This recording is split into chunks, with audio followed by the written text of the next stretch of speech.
But for those of you who are still with us and being very patient with all these crashes, thank you so much. We are having extreme technical difficulties, but OBS is plus TTS are not a very stable combination of programs. So we're going to try our best. And again, thank you very much for sticking around.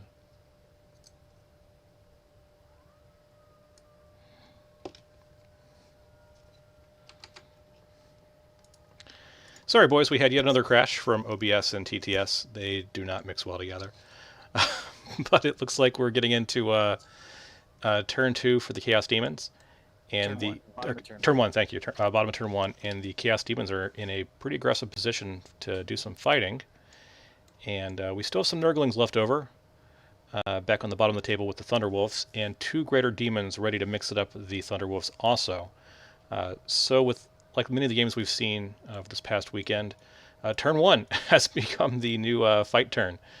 So things are about to get bloody and crazy right off the bat, and it's sure to continue for the remainder of the game.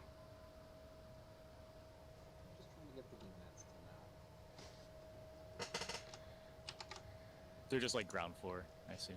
Yeah, they're on the ground floor. Yeah, I mean they're gonna charge anyway, so like you just move them up, and then we'll worry about it if they fail to charge us.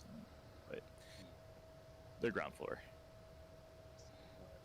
All right, guys, y'all are making me real disappointed today. But for those of us who are, or for those of you who are joining us today, if the stream does crash again, I think we'll have to call it kaput for Twitch today, and we can go ahead and move over to the Discord stream instead. The Discord is far more stable. We won't have as much robust chat functions, but again, if it crashes, feel free to join Table 1 and mute yourself while watching the stream that I'll be putting up there. And then you can sound off with any questions in the Discord chat if you like. But for the time being, enjoy Twitch and have those questions coming, and we'll be happy to send that to Brian and Nathan. You can choose not to do anything. I'm fine with that. But we're coming to the Psychic phase and hopefully going to see a lot of smites here.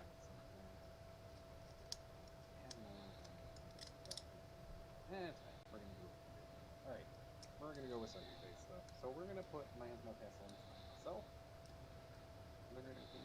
Okay, -1 hit, right? Yep.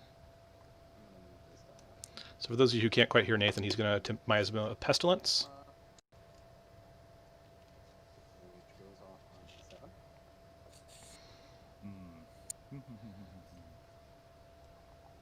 Brian's giving it a hard thing because that defensive spell is quite powerful on one of these Greater Demons.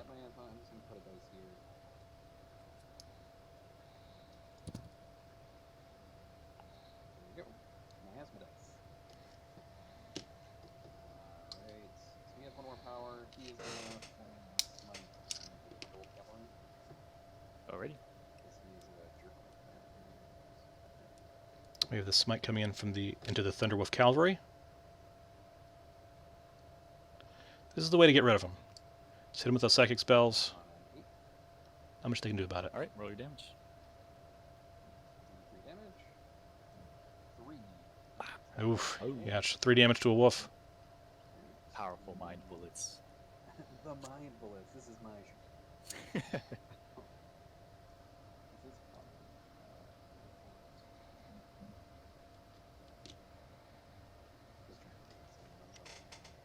Yeah, no worries.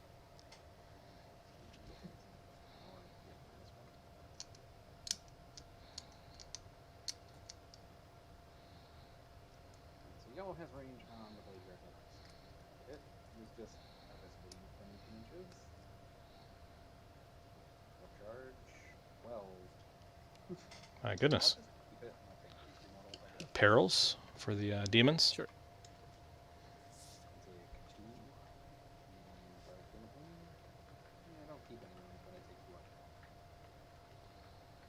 So they are minus.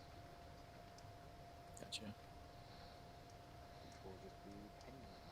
-1. Here we go. 1 pain. -1.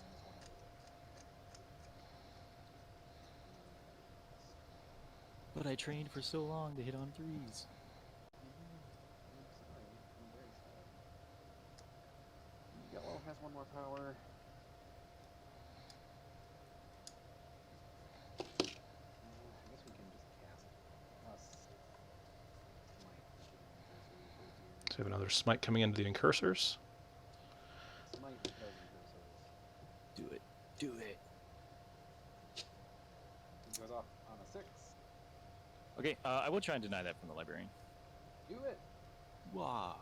You do. It's not force smite. I'm a bigger nerd. I'm doing more studying. Now the other white. Although having the librarian is certainly helpful for denying these smites on occasion, and casting Conceal on his own turn. The librarian is honestly the only part of Brian's list that I disagree with from a list building perspective. Because keep in mind that if he wouldn't have taken him, he could have taken Abhor the Witch instead versus this list, which would have been an almost guaranteed 15 points for Brian. And there's actually quite a few psychic armies that were in this tournament, and I think you're going to see enough in any GT to where it's worth not taking the Psyker if you have enough on the table that you can do without it. Some lists just have to have one, and I think with this Wolf list, it's not 100% necessary.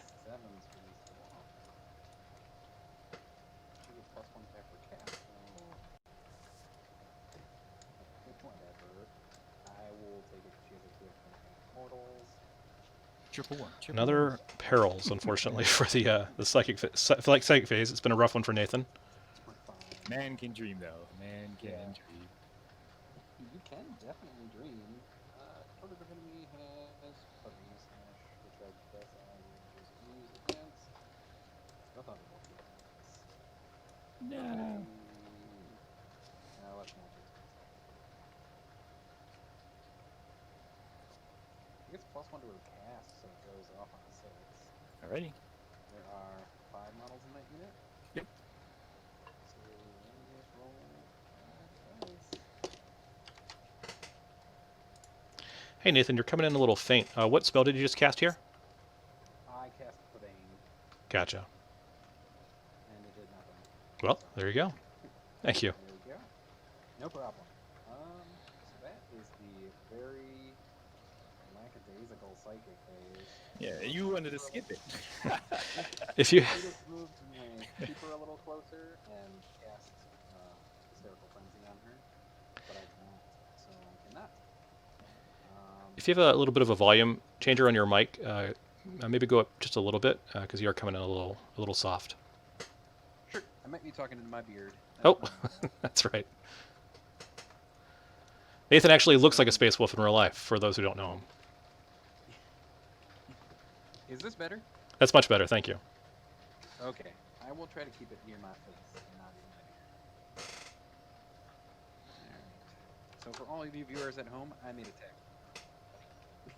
But it's okay. We are going to go into the shooting phase, and we are going to have the Great Unclean One throw a flail at these space wolves. Already? So he gets 3 attacks hitting on threes. Twice, right? 7. Three's the wound. And 1 at -3, I believe. Ouch. Nope. Goes through. 2 damage on a wolf. No. Every little bit counts, even though the Greater Unclean One has some pretty good offensive capability. He definitely wants to see these wolves dead by the end of this turn, otherwise it's going to be bad. Sorry. They have such great punching power back. He said he can fit around this thing, so he's gonna fit around this thing. Yep. Yep. In the charge phase. Alright, I'm gonna go. One thing you gotta make sure though is can you actually fit with the Nurglings though? Oh, that's a good question. Probably should have moved my nerve a little bit. No. If you want, you can say like, yeah, like, we'll just, I'm just having a hard time stacking them on this list. So, yeah. We'll say we'll keep it. He can fit. He's kind of blobby. Yeah. With TTS, you got to be pretty open with your play partner to be flexible to these sort of things, because things aren't exactly precise, both in terms of like the actual models themselves as well as the terrain. So yeah, you want to be real polite about it. I will definitely do it. Here comes Big Beef. He just. Good job. Not bad in melee, but not as good as one would think, especially for those who have played with them in AOS. Line, though, at the bottom is perfect. Just like a little fake line existing between him and The great unknown. So this demon has a 2-inch charge that she cannot fail. Because she has +1 to charge. I will Yep. Just a style on me. Take that. Style points. Just the style points. Engage. And then these demonettes will charge a 7-inch charge. 1 second. I could knock a couple. You want to overwatch? You know what? I think I do. Do it. 10 shots. Wait. Let me make sure. Oh, yeah, I have to be within 12 for you to put. Yeah. Oh no! Gamble. I just love gambling. I was gonna question his choice to do that, but boy, did it pay off. Oh, we style back on me. Nicely done. I'm sure there's not the rest of this now. Smart. So smart. Alright. Now we are going to not roll this dice, just this stuff. 7-inch. We will make it. Not a 7-inch. Look at this. Yep. They have the +1 to their charge.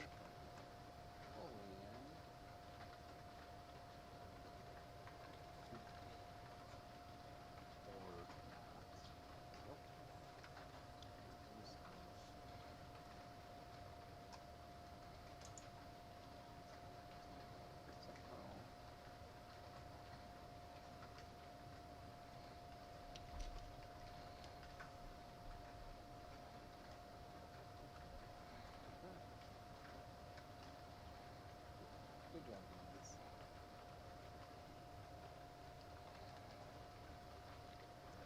So we're coming to a pretty scary spot for the Space Wolves. There's quite a few units that are going to be charging and fighting first here. Very likely 2 squads of Demonettes, maybe even these 2 Keeper Secrets. I can't see why he wouldn't do them, just to scam out some extra movement here. I guess there is the worry of Logan Grimnar coming in here, but he's going to get there no matter what. So they should just get in there and get those extra 2 to 4 inches.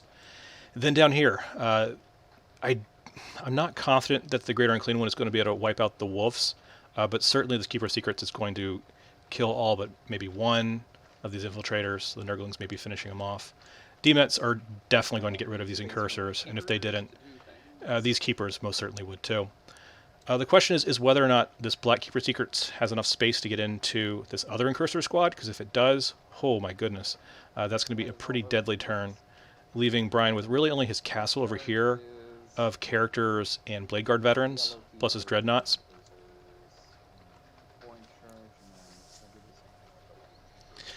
The big thing, though, is pushing them off and having these Demonettes charge forward, so Brian won't have that momentum of having hold more. And if he can get him here, too, and completely remove these wolves and remove these infiltrators, that way he has this point taken and the point up there taken. 3-1, Brian's only looking at 5 points. And that's going to completely change the momentum of the Space Wolves and really put them on, They got paired combat blades. their back foot for quite a while. It's true, they might He still has more bodies, even in Deep Strike, but is it going to be enough to come in here and take this point, come in here and take this point, come in and take that point? I don't think so. He's going to be relying upon this big castle of really hardy Blade Guards to do some work. And honestly, with their poor movement, they can challenge this Are you basing here? and win this fight if they fully commit. Are you basing these guys along here? But over here, unless those Dreads do some big work, it's going to be a tough one for Brian. He's not based because there's... So let's hear some Fs in the chats for these Incursors, because they are definitely going to be gone in about a second. Alrighty. Okay, where are you fighting first? That's a good question. Where do I want to fight first? I mean, the demons get to fight first anyways. I guess I'll pummel these infiltrators right here. Actually, not as worried about the infiltrators. We'll fight with the great and clean one first. And the warriors. All right, sounds good. Just Cody gets an inch match because they decide to do Yeah, choosing the Greater Unclean one is probably a good idea. All the other Sludge stuff is going to have fight first shenanigans, but we don't want to see an interrupt from the wolves pile onto that Greater Unclean one. It wouldn't die from the wolves, I don't think, but there's no need to take damage if you don't need to. So 6 attacks, hit non-humans.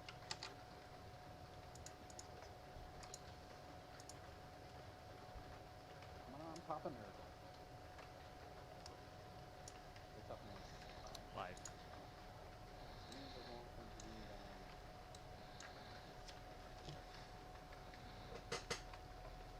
Please rerolling all for these. Okay.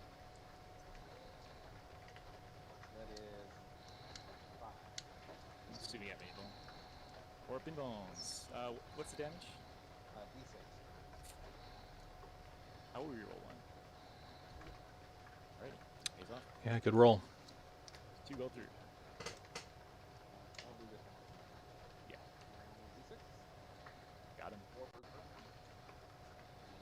And 6. 2 wolves down. That's a great start.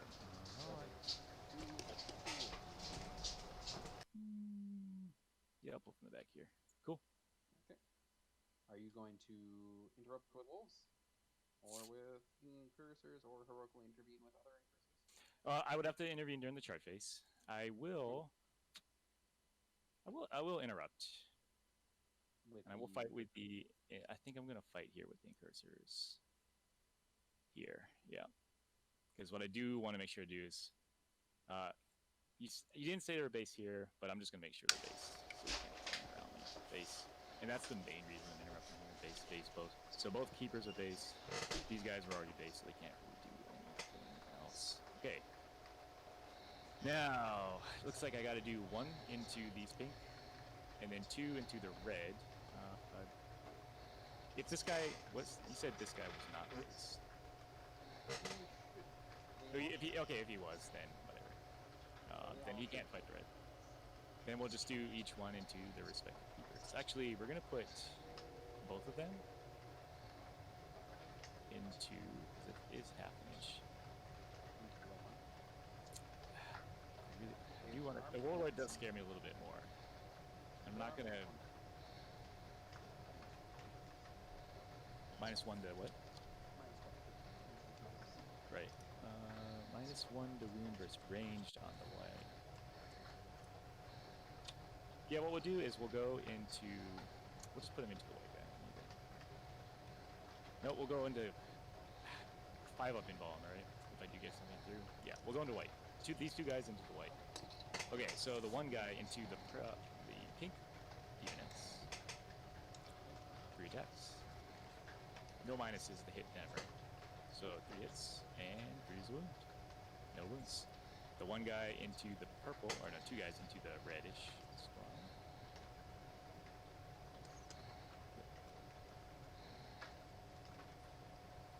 All hits. Too bad it's not Assault Doctrine. And 3's wounds. Okay, there we go. 5 wounds on the demonettes. We can roll this.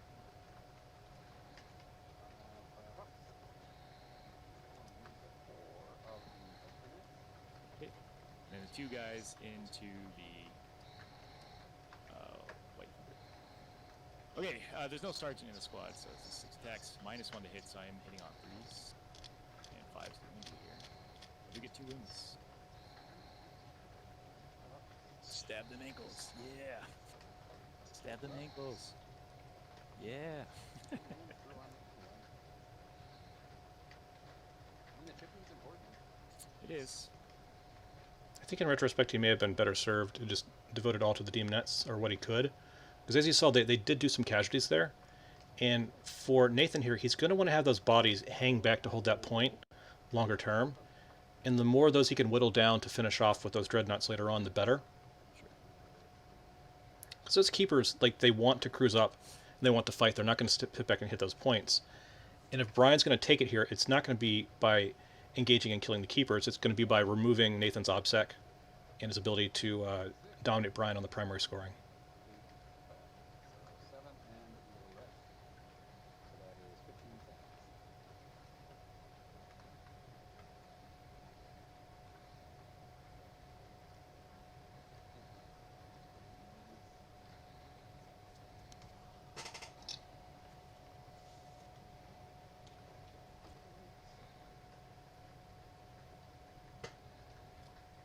So 3 no save. AP1. Okay, so 4 go through. You kill 2, and then the one guy was already injured, so 1 wound does carry over. Let's see. We'll heal. I don't want to do this actually.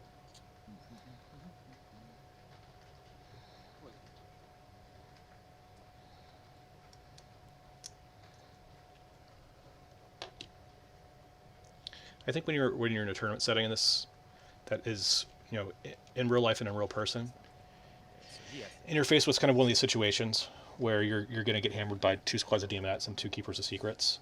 Just for time management, you probably just want to say, you know, just pull them or talk through with your opponent of saying, you know, these 2 squads of demonettes, kill them, and then just move on.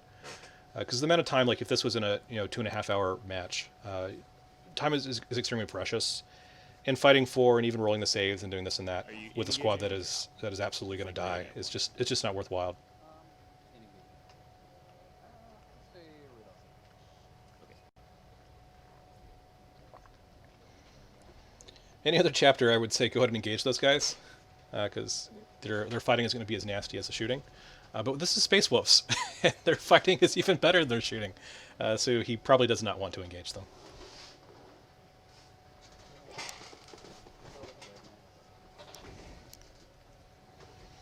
Sure. Now, if he can get that keeper, or one of the keepers, into the incursors, that would be worth engaging on, because not too many would be able to pile in to attack him back. And additionally, it would contain these incursors from surging forward and charging in their subsequent fight phase, with the goal of taking that point.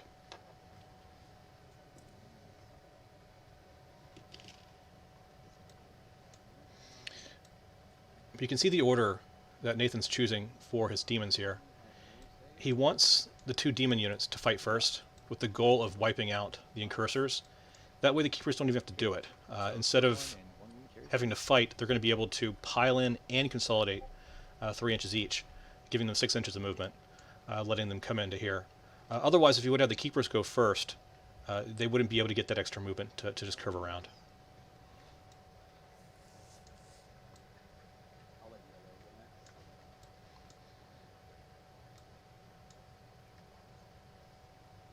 Alright, yellow. Now, 10 attacks. We'll start with the 6 sword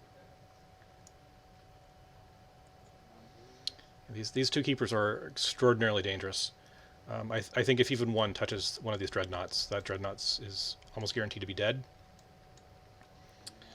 So he has to really show up with the shooting on the next turn. Yikes. It's brutal. You can do it. That way. Yep.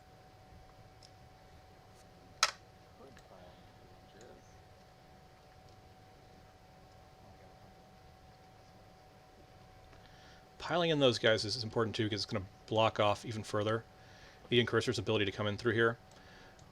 So say, for example, the dreadnoughts were able to shoot off some of these demonettes and clear out a hole here or a hole here. Yeah, so he's doing exactly what I'm talking about. He's body blocking with his keepers to keep these points even further in his control. Yeah. They have the movement. If there's nothing blocking them between here and here, and those keepers on the next turn want to go in the dreads, they will. We saw how far they moved on the previous turn from here to here. So here to here is no problem.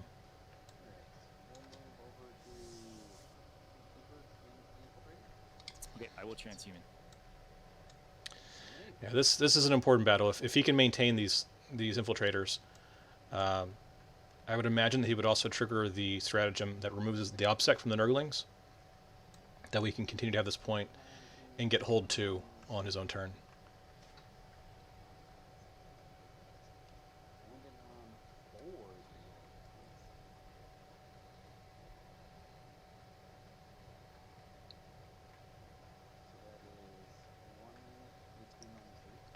Transhuman showed up big there.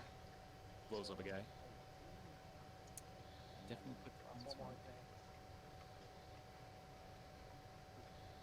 We'll do.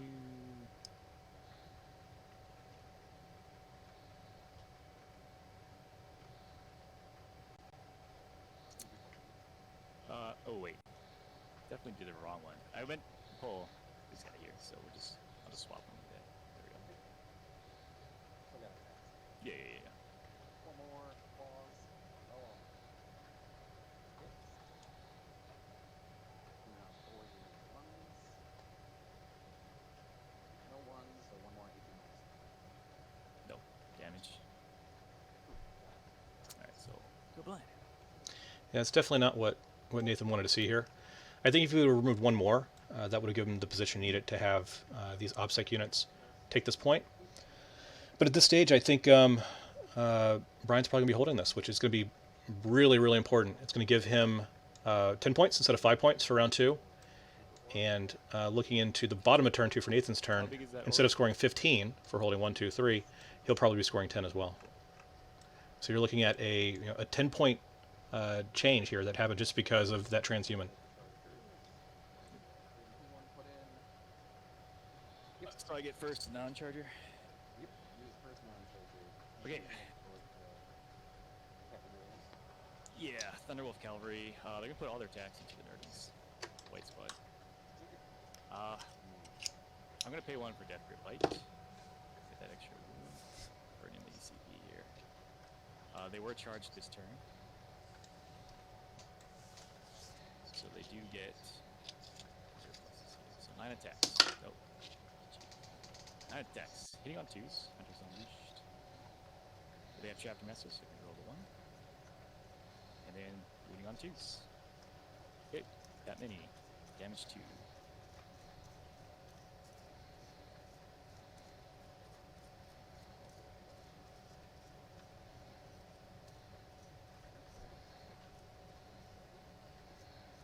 Bases. Okay, then I'll do the sergeant with the Thunderhammer or Power Fist. Reroll the 1, Chapter Master, and then 2s. Okay, 4 more.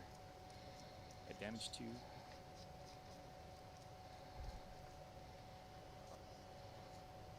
Okay. And then I have 2 guys with chain swords. 2s and 2s. Alright, so 8 more wounds.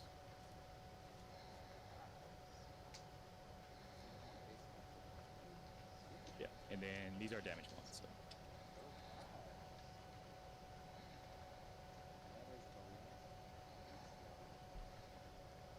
Tough saves for the Nurglings there.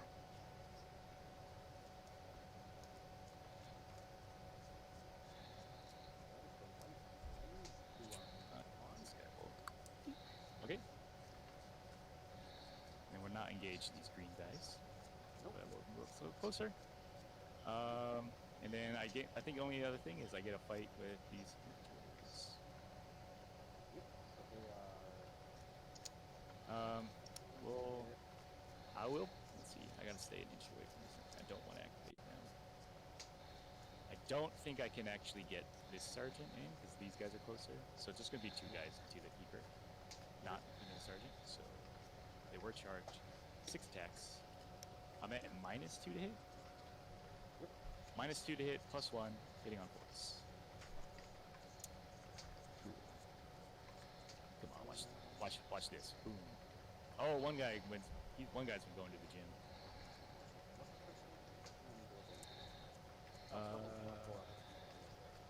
No, that's yellow. Yeah.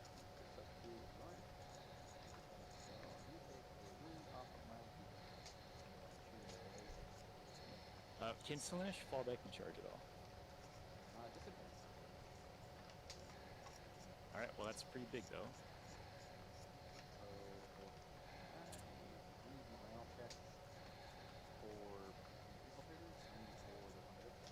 Okay, do you have any minuses? Thunderwolf Cavalry or leadership 9?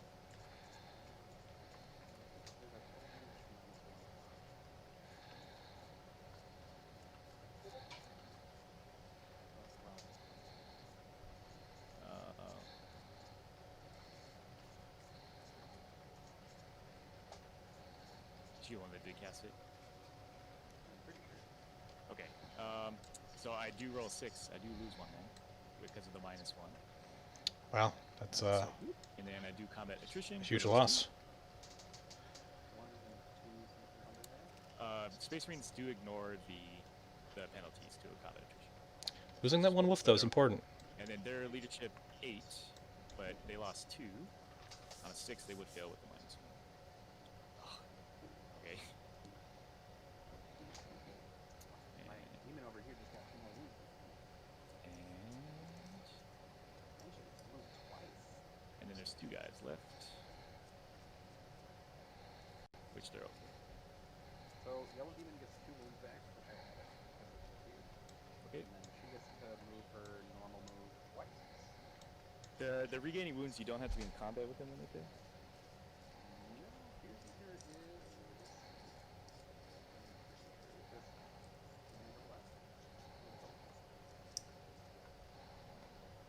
Oh, it is within 6 inches. So she loses her wounds, but she gets to run across. Shit. Well, she would get 1 back. My goodness.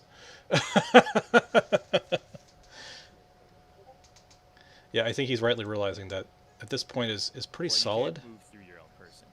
Oh, yeah, I got it. And this needs to be shored up. The Blade Guard vets are not far away at all from this fight at this point. But now the yellow one has options, and I think it's probably safeguard it from firepower from the Dreads at their current position.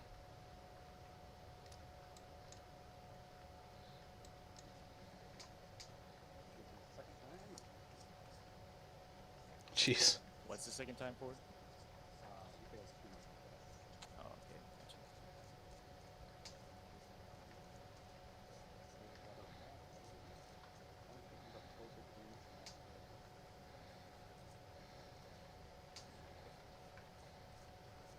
And then what's the range on the fallback thing for the epitome? Is it 6?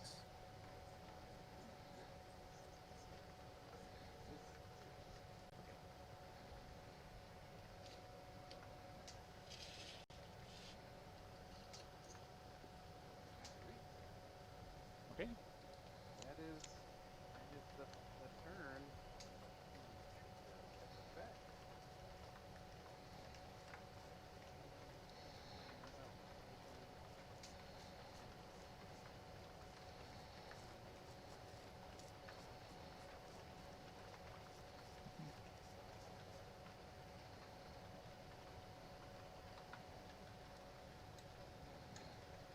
So it's creating a hard position here for the Blade Guard vets and for the Chaplain. On one hand, they would love to cover on here and engage this Pink Keeper of Secrets to maintain this objective. But in doing so, they really risk a heroic intervention from yellow. Taking on one, Yeah. I'm confident in For the moment, vet's I did ability. fail a 2, I don't know. Okay, so I don't get my point for that. Double 6s, but unfortunate. That is the first time somebody failed me.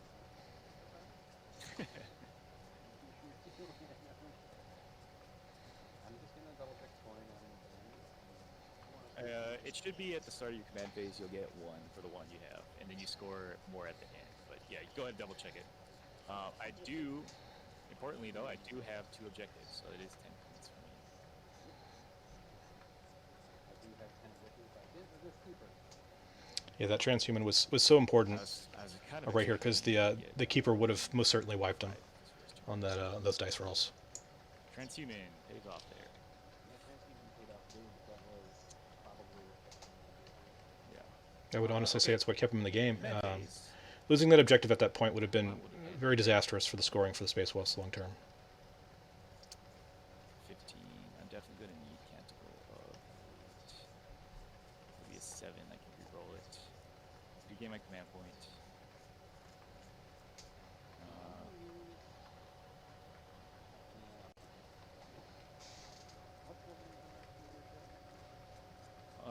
I'm fairly certain 9.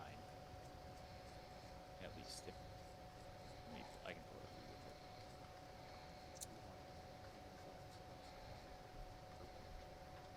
Right.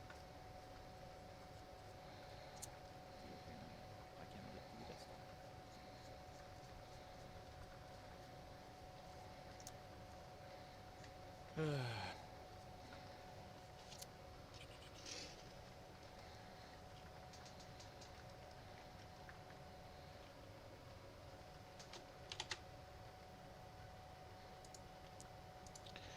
So for our Twitch chat, Brian, are you able to reveal any of the avenues you see going forward for breaking the demon hold for the side objective and retaining your position on the other one? Yeah, because a lot of it were revealed. Just give me a second. Let me look up this leadership for him, and then I'll answer that question. Index Astartes.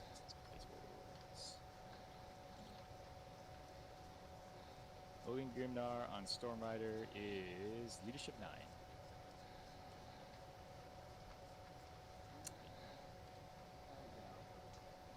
Okay. Nathan, can you tell us what the Forbidden Gem does? So, given at work, I definitely told you what it did. It disables a character for a turn. I see. Temporarily. Gotcha. So it would keep him from being able to use all the other ones. So that would not work. I cannot re-roll it with the remaining one. Ninth edition. Yep. That is my one critter who I don't see it all. If it would have worked out though, that could have been game just by itself. Yes, I kind of needed it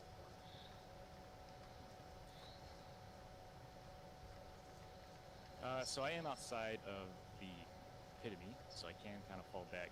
I mean, the biggest thing there was really I stopped him on this objective, this purple, the one with my infiltrators, which is pretty huge. Yeah, that transhuman was super massive. Yeah, so essentially what I'm doing here is right side, I want to fall back and just jam him up for a turn. I'm going to lose this side, but if I can set up a counter assault on my turn for Plague Guard veterans, right, I'll be in a pretty good shape there. And then really, since he committed so much to this side, it does give me an opportunity to blow open this hole. If I can clear this side, and he only gets 5 points in the primary, it sets me up in a pretty good position because essentially blow open this side. As his keepers and stuff have to move across the middle, I can assault through his central ruins, and then I really need to, if I can, start getting some chip damage back here to clear to get some gap for the Reavers. But there is a little bit of gap right here that he did leave me. So there's a 9-inch hole right here. And there's a 9-inch hole right here. Perfect for a 5-man squad of Reavers to come down. So you think we'll be seeing him on turn 2? Yes, because, I mean, really that's what they're designed to do, come down, and again, if it's one of those, if I blow this side open, kill this keeper, my Reavers can start getting into this backfield and just start threatening this back, and I just start making really interesting choices for him to come down. Very nice. Well, But use the infantry to screen. These guys are here. They're actually kind of annoying for the big guys to remove with transhuman as you saw these infiltrators. So basically using the setup because these redemptors are going to be big for me in combat. They can one-shot these big guys. So that is the plan. We'll see if we can execute here. So it is command phase. Let's see. My redemptor is...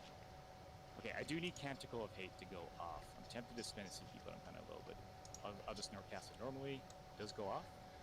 And I'm going to do... They're not... The white one's not -1 to wound, only in shooting, right? Only in shooting. Okay. And then what I will do is... I'm going to do Exhortation of Rage on the Blade Guard. It does go off. Okay, so I do get both of those.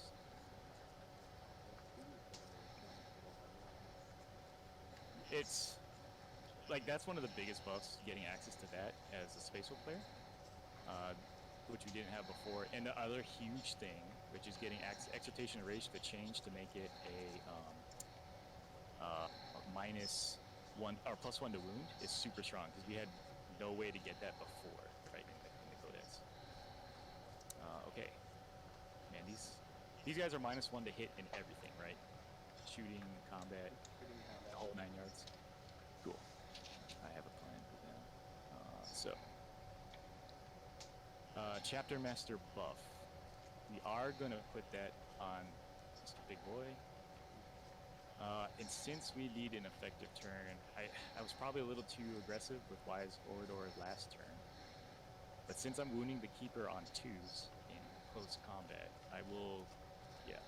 I'm going to spend 1. He's going to become Wise once again and reroll the wound rolls.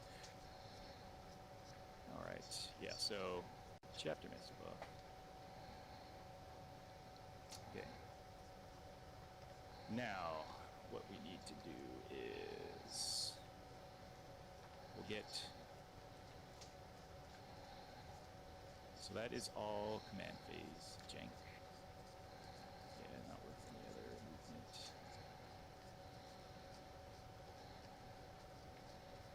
Okay, we will move. We are going to fall back with the infiltrators.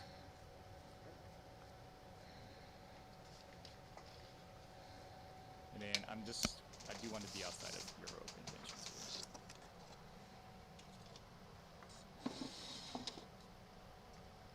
here. Yeah. And I'll scoot just a little.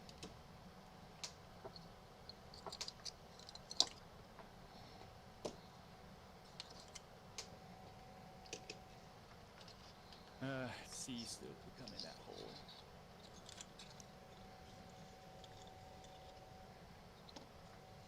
Pretty much. And then we'll Once again, I want to thank you all for joining us here for the GDFC and Dragon-Fall Charity Tournament stream. If you have any questions, feel free to sound them off in the chat. Also, we are still doing this for charity, so if you have any donations you'd like to give to the foundation, please do so. We're coming up to our tier where we're going to start giving out some giveaways. If we hit 2,500 on the donations, there's going to be a $50 gift card given out to one of the donors from Grognard Games. If we hit 2,750, there'll be another $50, and at 3,000, which we are hoping to achieve today, that'll be a big $100 gift card. So thank you again for your generosity, and hope you enjoy the stream.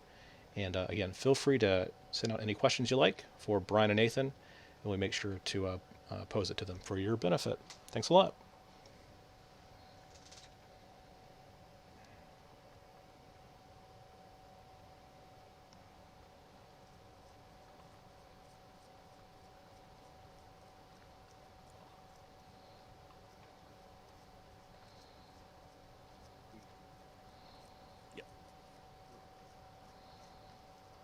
They're going to do deploy scramblers in my home field.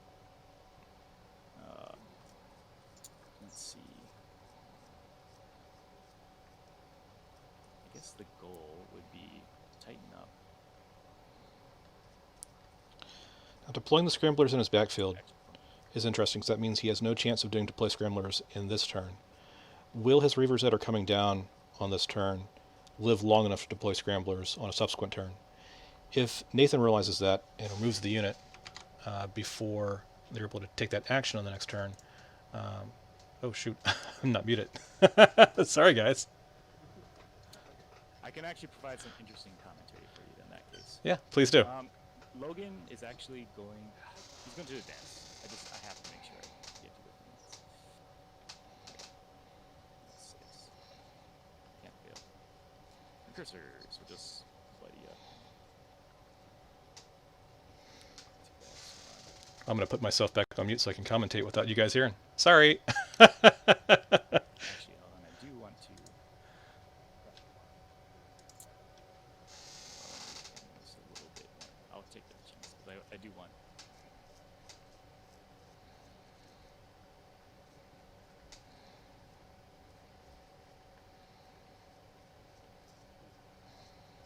Yeah, I do want the 6. Yeah. And his buddy. Hey, wait for me.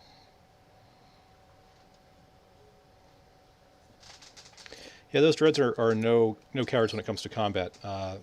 As much as they have the DACA, they can certainly dish out melee. They go toe-to-toe with that Keeper of Secrets, but Brian needs to remain cognizant of some of the Slanesh rules for fighting first, and gauge whether that's the best choice to make. B-Moy heared me accidentally flub it up there. But who knows? Maybe Brian already knew and had a plan. I'm gonna go with yes. Yes, he definitely did. So we have the units departing from the center one. So we're gonna have the librarian hold it. That makes sense. It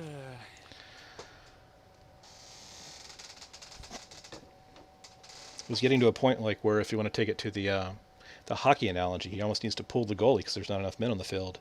He really needs to commit to winning the battles on these two centers. And there's not a lot left that can hold those points. His chaff is almost all gone, especially on this side of the board. With these guys this far back, I think it might have been better for him to send them more south. That way, on the next turn, he can have him positioned on this point rather than just having the one librarian babysit it. Because if something gets in here on that librarian's not going to be there much longer. Because he's Blade Guard veteran, they need to move up. These Blade Guard veterans, they need to move out. What will be left to hold this point if things come through?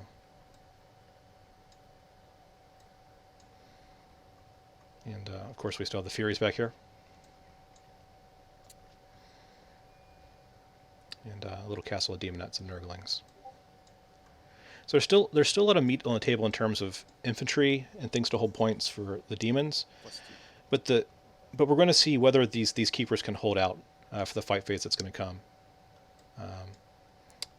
At the end of turn 2, I think we're going to have a good idea of where this game's going. For scoring, let's go take a quick look. Not too much happening on the secondaries, but this is kind of the prelude to things to come. All right, and then the Reavers will come in and be like, "Hey, heard there was a party." Yeah, so here's the Reavers. The main downside, though, is, unfortunately, I'm in a crater. So, You're not really going anywhere. yeah, not going anywhere. But if they don't stop me, I could, in theory, move into 6 to maybe do something here. Yeah, Furies. Which they should all be able to see. You don't really care about... Oh, it's obscure. Yeah. I don't rate these Furies' chances that high of doing much in response to the Marines. So I can't see you. But if these Marines fail their charge to get where they want to go, Hold on, actually, they can at least I do need clog them up to for a while. Measure this out, because well, no, I'm gonna have to go over that regardless. The only other option is you did stop me there. The only other option too is I could go up top, so you can't charge me. It's distances are measured base to base, but yeah, I think we'll just go for that 11-inch charge. And just, yep. Because if anything, I have stuff that. Here. What Brian was referring to with the Okay. we'll talk about it later. We are going to cast hallucination. Yeah, might as well.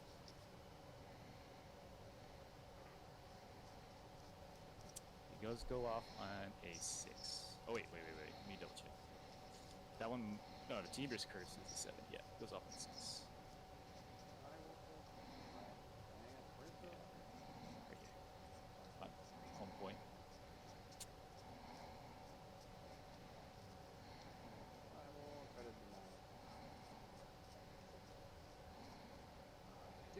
Get out of here. And then I will do Temporal Corridor. Not Temporal Corridor, Teamber's Curse, but it fails. Good job, brain buddy. Okay, time to shoot. Alright. Alrighty. Does it last for what, the phase? Yeah. Okay. Yeah. Okay, so what we're going to do is Chapter Master Man. This Redemptor, we're going to go into, I guess we'll add everything into White Guy. And then we will overcharge. Okay. So number of shots. 2 shots. Let it ride. Hitting on -1 to hit. Oh. Just wound. I'll reroll both. Chapter Master. Hey. Plays off. And then wounding on 3s with the -1. 2 wounds. At your invuln. How is it? Oh, why is it I'm sorry. No. That's right. It's strength 9. I don't know why. But so it would be 3s, would be 4s, but sorry, 2 wounds. I'm sorry. I'm like fast forwarding to close combat because he's strength 14. Yes, that makes more sense. Sorry about that. Alright, 3 damage.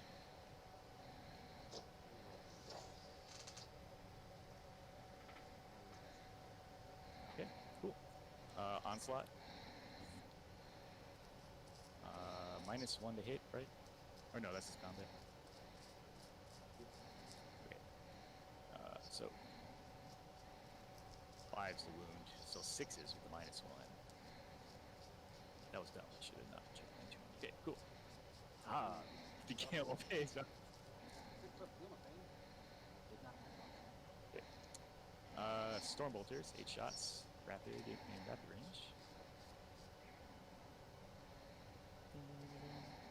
Alright, well, 1 to 2s. Yep. Aha, 2.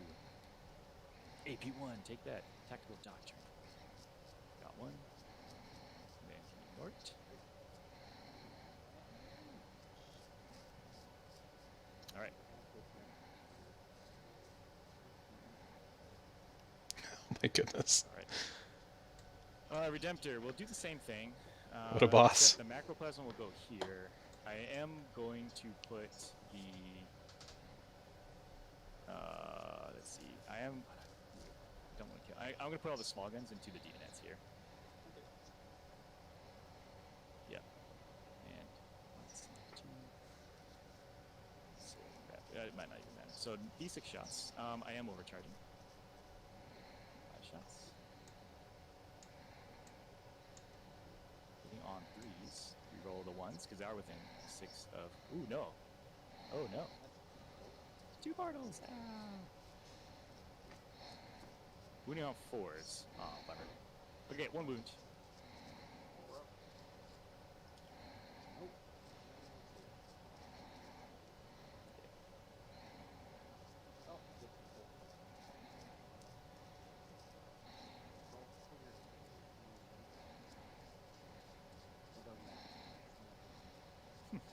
Into 8 underslung into the demon nets. Okay.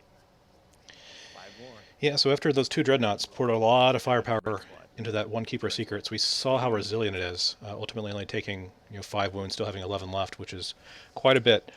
This back redemption. We're going to have to see if this dreadnought can make that charge and then punch through that invuln save.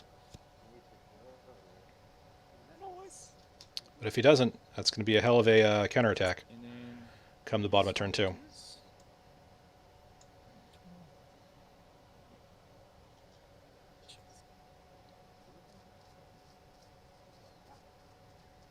The 2 you removed? Oh, I'll just say not then. That's fine. Because I measured it was at 12, but I should have like declared 2. I'm fine just rolling. Because like thin cursors are there, they're just blasting them. Okay. 3 hits. 3 wounds. Go for it.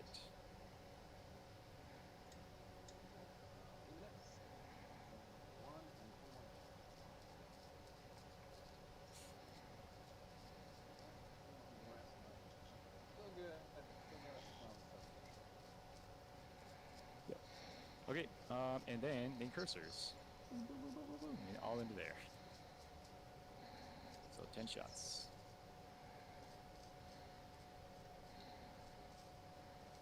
Rolling 1s because they are near the chapter master. And 3s. 5 more wounds.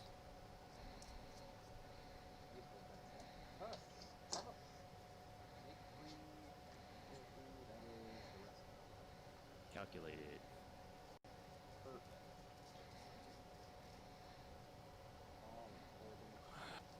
Yeah. And then what we're going to do next is they fell back.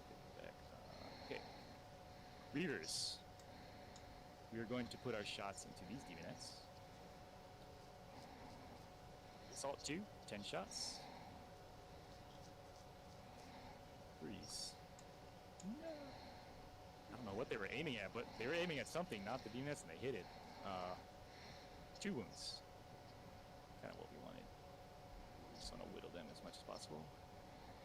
Just 1. Yeah, that's a good choice.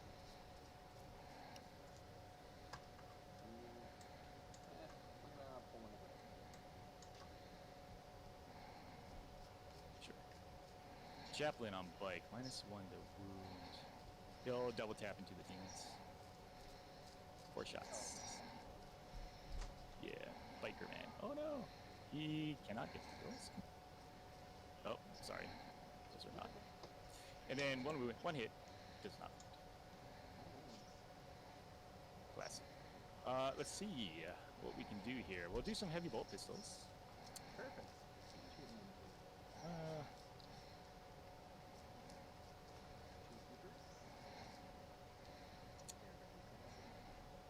looks like we can see the yellow. We'll just do all in the yellow.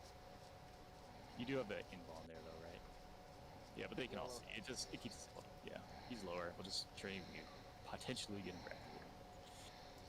5s. Oh wait, is he -1 to wound? Okay, that's right. No sit. Nah, doesn't matter anyway. Cool. All right. That is it.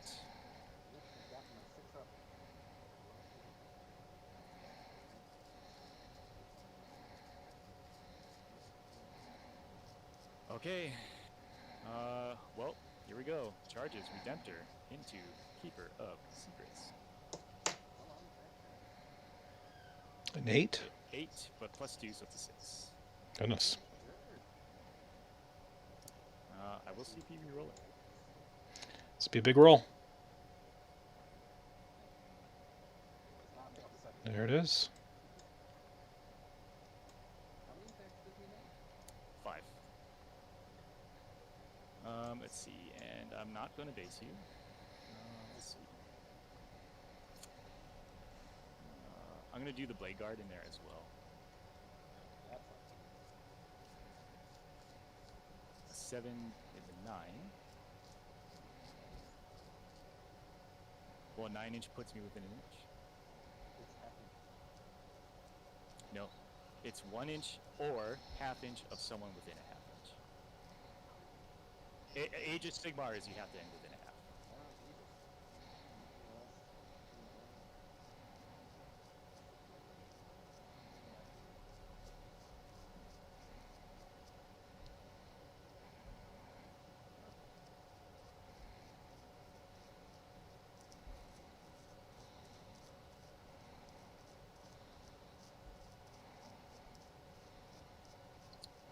Let's see. In cursors, I'm going to declare the demonettes. Alright, the volume humanics. So 3, 6. I'm outside of there, so but 6 does enough to do what I want. So the first model does have to end with an inch. And these guys are just going to get towards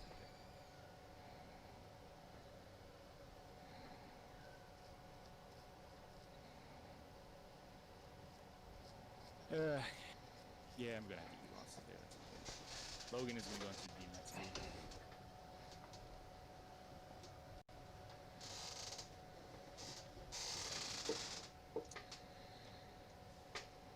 Why can't I not pick him up there?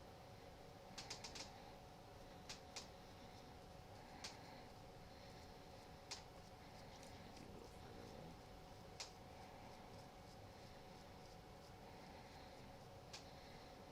Great. Reavers, we're just gonna Hail Mary pass it. Need an 11. No.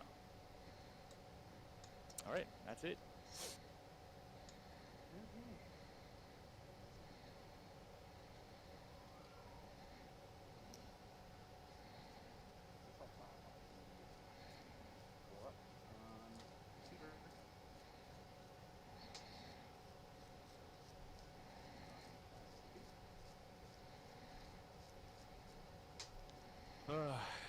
Alrighty, so they both have fight first, so we're basically alternating here, correct? Yep. 4 up inbound, that's a little too swingy for... But I am wounding you on 2s.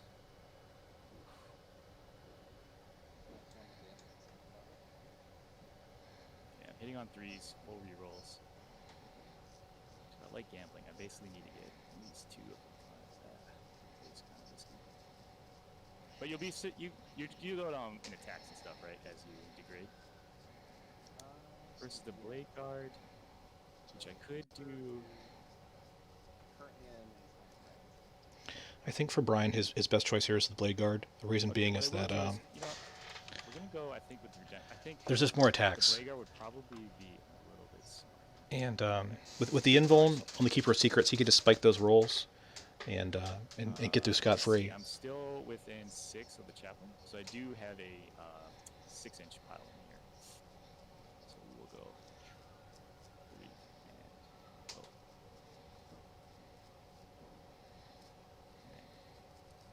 And I'll cut it a little short since I'm gonna drop them all in. And then to get my 6 here. Yes, I will fight with the Blade Guard first. They do get +1 to wound here. Okay, let's do it. Yep. Okay, so I have 5 dudes, which is 21 attacks with the, including the sergeant's extra. Hitting on 3s because of the -1. Rerolling the 1 because they are within 6 of Logan. And then I am wounding here on would be 5s but 4s because of exhortation. I can reroll the 1s because of Wisdom of the Ancients. Ooh, that does pay off. So that's 10. 82.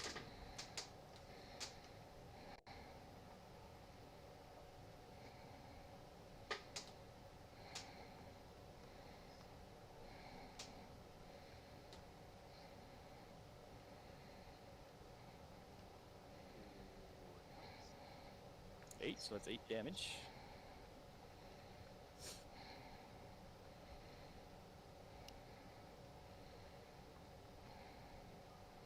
One 6 damage.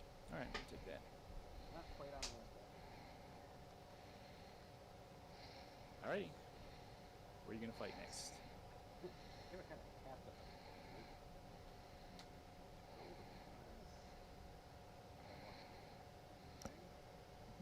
Redemptor has -1. That is correct.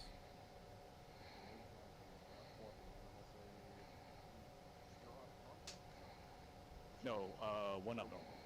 1 up normal, so it's a Yeah. wash.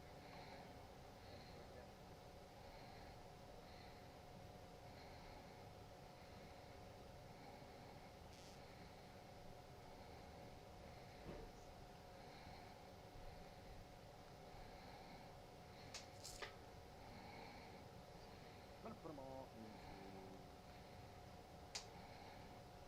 Put 5 into the correct now. Blade Guard. Okay. I'll just put everything into it. Alright. Alright, so.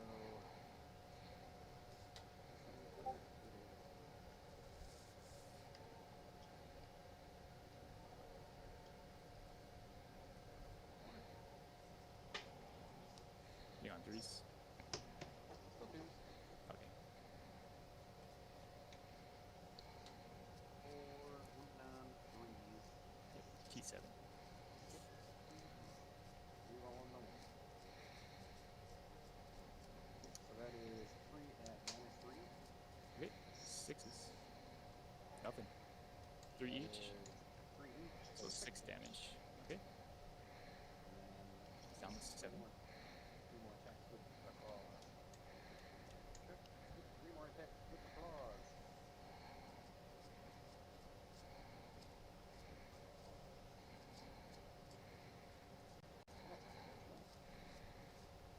One more. Oh, wounding. Wounds. No save. 3 more. Well, 3 damage flat. Yep, 3 blasts. Okay, so 2 more damage. Middle bracket. Down to 5. Okay. I will fight with the incursors. Okay. Basically, just get everyone to fight. 3 attack each. Yeah. And then 1 extra for the sergeant. So 16.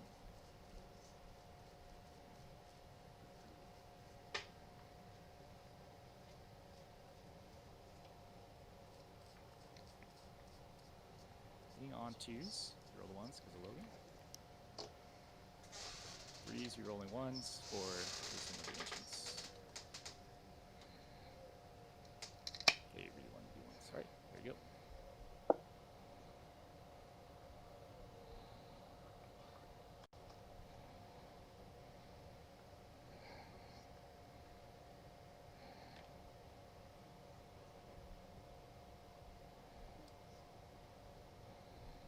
Use 1 in the center.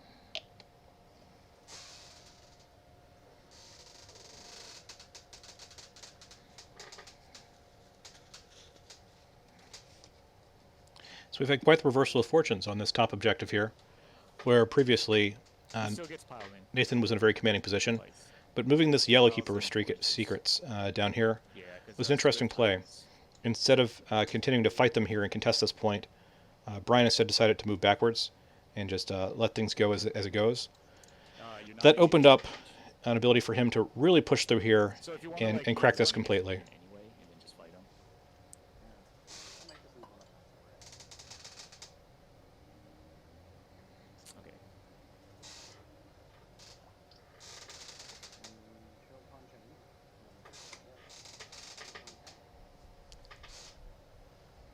Two attacks. You don't want to have your output. No. 1 and 9 5. 89. That's good to go. Okay, Redemptor Man. Let's see if we can do it. Yes, he does. So he's bluffing skill 4, so he's hitting on 5s because the -1. Oh no, hitting on 4s because the +1 cancels the -1. No. Chapter Master. Oh wait. Yeah, still hitting on 4s. Good Chapter Master. Oh yeah. Winning on 2s. There we go. 4 wounds. AP. Tough spot to be with no rerolls. Ah, that's the end of that keeper. So that is 9 plus, so 12. Oh my and another goodness. 14, 15 damage.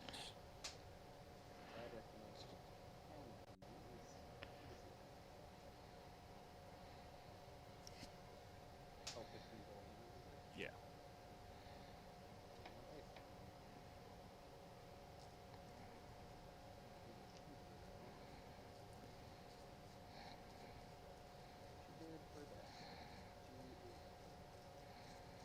And then I'm going to use a 0 CP to do or Knowledge of the Foe. Take a little bite out of you. It tastes good. And I get a CP. That's how you get someone out. And then I will do my little.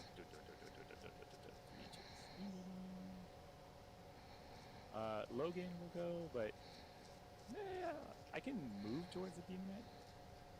So that's 2.3. So I get 1.7.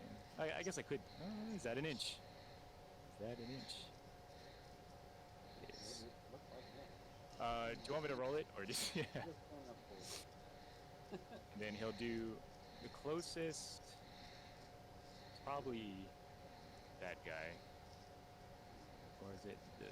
I kind of want it to be that 24.7. 24.5. Yeah, so I guess I just gotta sit there, but that's right. I kind of want to be there anyway. Okay, I think that is the end of the turn. I do get an assassinate. I do get my second deployed scramblers, and then yeah, it'll be an oath a moment point for killing a character. But it is your team that turn.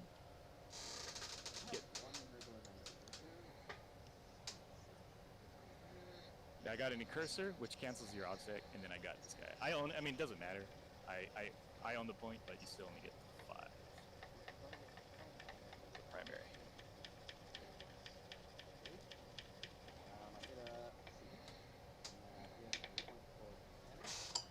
Yes. You go ahead and do yourself. I'm gonna grab some water. I'll be right back.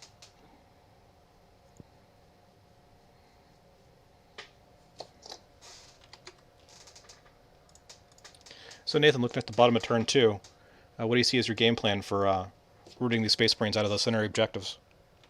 So, the plan is to merge these That's straightforward, but I like it. Um, basically, the plan is to punch a giant hole through,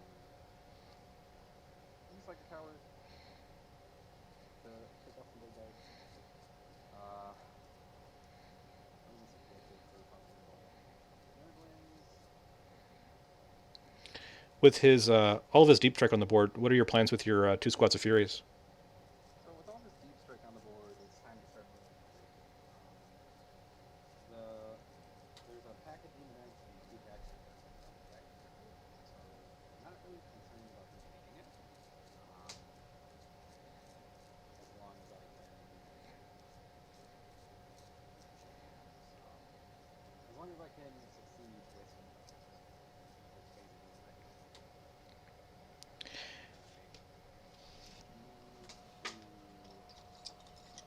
Punch through a bunch of stuff. I'm actually in a really bad spot.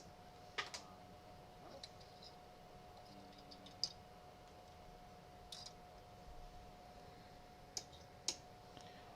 I wasn't really expecting to win. Yeah, that charge from the Dreadnought was pretty critical there. Yeah. Do you have plans to contest his deploy scramblers for the next turn? Yeah. So next turn, I'm actually gonna throw.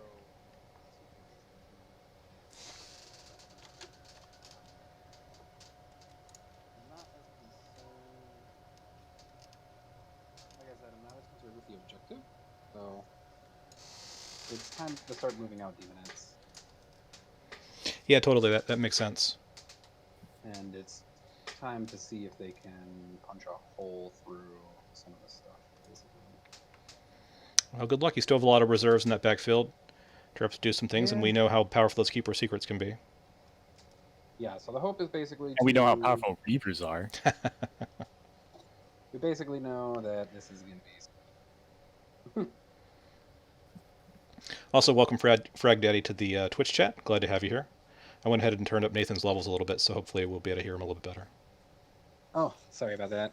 No, it's all right. Very It's quiet. part of it's my audio as well, because I have the two of you quieter than me, because periodically I'll talk about what you're doing and what I think is happening, and Yep. and give some thoughts on like what the action is. As Brian heard in the previous turn, to my embarrassment. Oh, I mean, that's fine. You're doing... You got a voice for radio, Dustin. Well, thank you. You two are doing a fine job too. You're both giving great commentary and great explanations of what both you're doing, which I think our viewers really enjoy, because it helps them learn your thought process and why you're doing what, while at the same time not talking too much, like fully reveal what your plan is for your play partner, which is really awesome. Overall, these TTS matches have actually been a lot of fun, I think, for the community. So going forward, we might want to think about like, how can we make this, an interactive experience for a lot of people with GDFC and Chicago community at large? I wonder whether we continue doing it on Twitch or maybe jump to Discord streaming instead, which is a little more stable. But that's something for us to think about another day.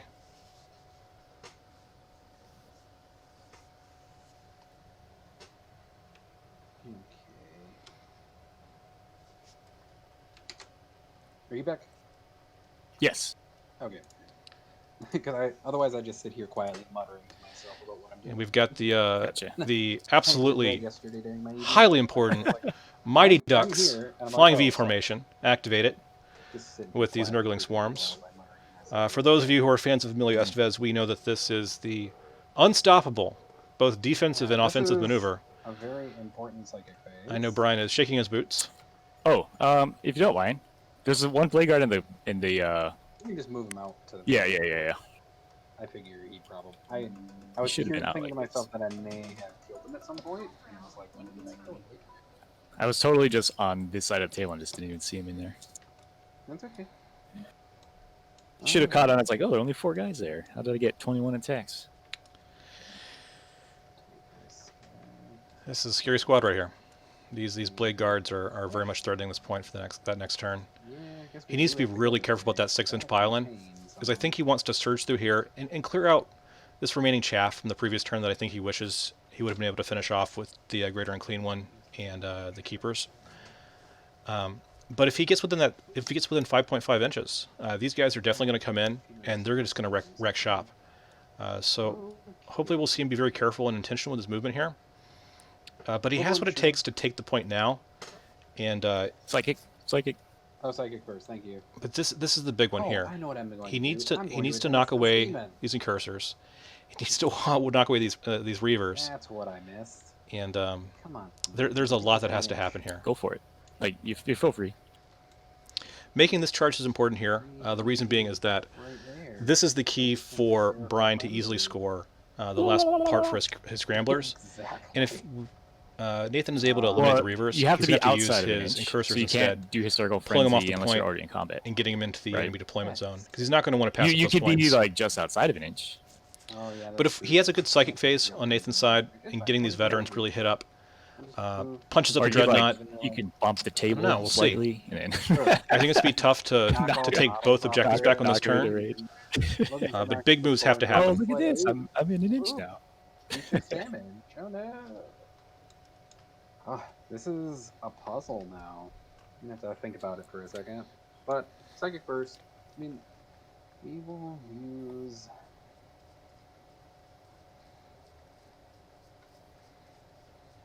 Make more here. Psychic powers. All right, first smite from purple. Do it. Into blade cards. Big whammy. Ooh, goodness. That's a rough No one. whammy, no whammy, no whammy. Oh god, come on. Oh no! Oh. Only 2 damage. That could have been D6 damage on those blade guards. That's which what would've been- always happens. I feel like with You did big more fights. than that, guys. It was 2 damage, right? Yeah, he's down to 1. Right. Second smite from yellow. So Going on off on a 6. goes off on a 6. I'll try and deny it. Get out of here. Yeah. Right. So second step is to use Pavane from yellow. Do it on the blade guard still. There's my second super smite, but instead it is 5 dice. What was on? This is the epitome or the?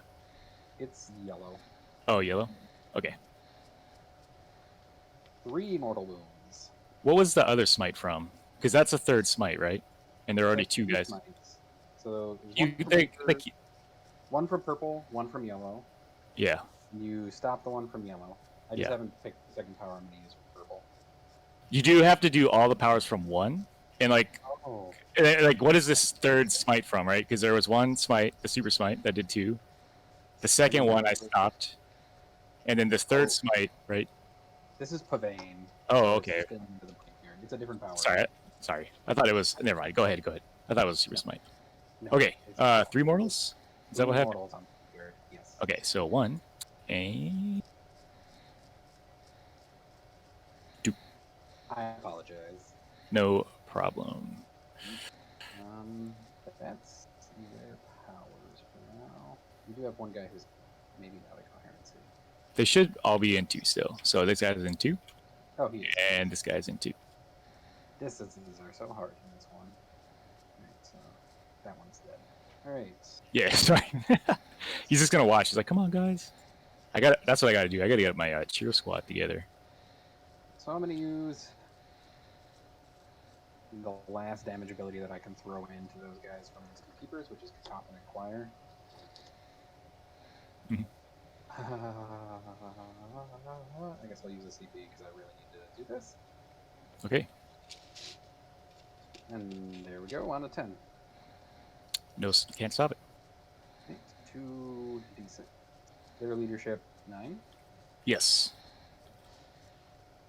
Does not work. So, well, I wasted a CP for nothing. Oh well, such is life. Alright, we're gonna rotate around here. So only one smite has gone off. Contorted Epitome is... It's if you attempt to cast it. So 2 smites went off. You still need to cast on a 7. Right, 7. Contorted epitome at least gets +1. So it goes off on an 8. All right. D3 into the guys right in front of her. Mhm. 1 wound.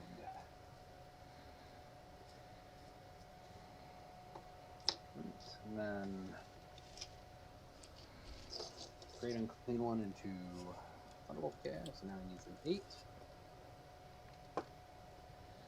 Which he does not yet. He gets a 7. Guess we'll throw my asthma on himself, which goes off on a 7. So he is my asthma. Looking at the bonuses he had to cast those smites, might have disappointing. wanted to take a different sequencing, having the ones that have the most bonuses go last to offset those additional minuses to cast. All right.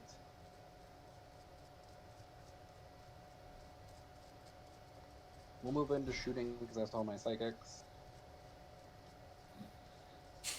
Great Unclean One gets to throw 3 shots into. Overall, it seemed like it was a fairly successful Basically psychic the phase number because one he was consistently getting his roll. powers off. But if we look at the damage that was actually taken across the board, So even with the he super spine, gets it wasn't 3 that significant. shots. I think it wanted a lot better coming out of that. Everything hits. Wounded on 3s, re-rolling. Yep, nothing. Actually, Don't you re-roll that one? 2. Oh, I do not. gotcha. It's 2 at minus 2. Fail 1. 2 damage flat.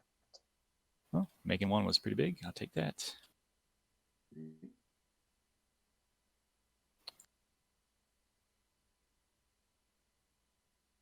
That's all the shooting. So now it's charges. We will start with the Great Unclean One into these guys. It is a Bring it on.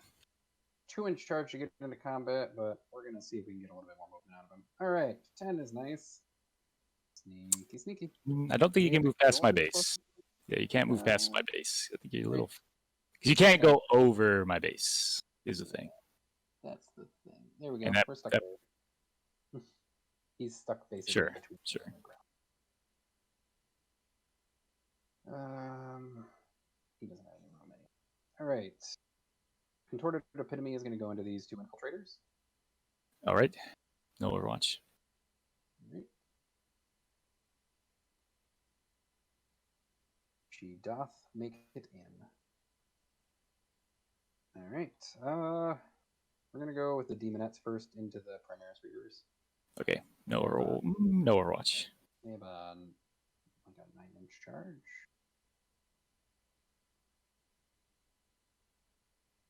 Double check that distance.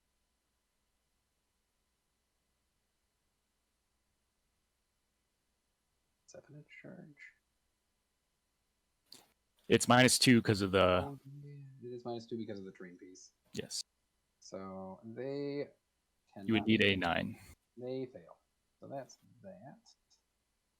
The Fury should not be able to fail. They will go in. Yep. You just can't... If you are not charging over the terrain, right, you can only pile in here. I mean... Or are you going in there, but then you could pile like into it. So like that's what I recommend doing. But Yeah. So they're 6. Cool. So they can... You can't end the charge in the terrain if you don't take the minus. I mean, they would still make it on a 6. Okay. Through Yeah. the terrain. Sure. Then Like do 2 of them would have to make it. it. Then you still get -2 to the charge, right? Okay. So they should still... Oh, you rolled an 8. Okay. Yeah, I just didn't see what you rolled. They'll be fine. Just gotta shuffle them in. Okay. The question is, do I want to charge the greater demons in it? I mean, I do. Let's be honest.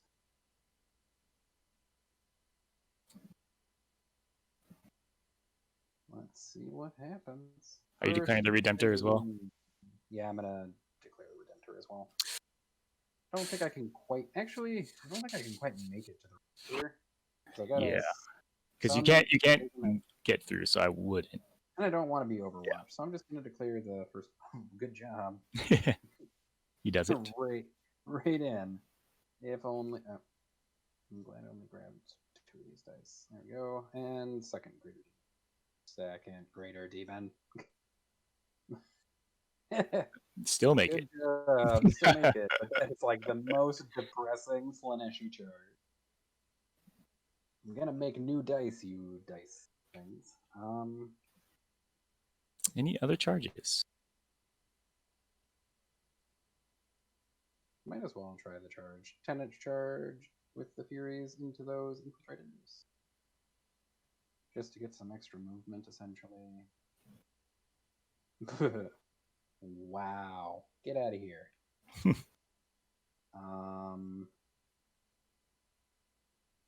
Demonette's already tried. Greater demons. That's all of the charges. So Okay, I am within 3 of the greater. So I can fight heroic targets, though. So if That is somebody absolutely correct. heroically intervenes, I can fight them. Okay. And it actually looks like I wouldn't end within the range. But I will perform the heroic intervention, so you want to pile into me, go for it. Yeah, I will activate purple first. Alrighty. And pile in a little bit so I can get within an inch. Cool. And then I will direct 6 blade attacks into the Dreadnought and 4 snapping claws into the Blade Guard veteran. Okay, I will transhuman into Blade Guard. Okay. Right, purple has 1 in it. So 6.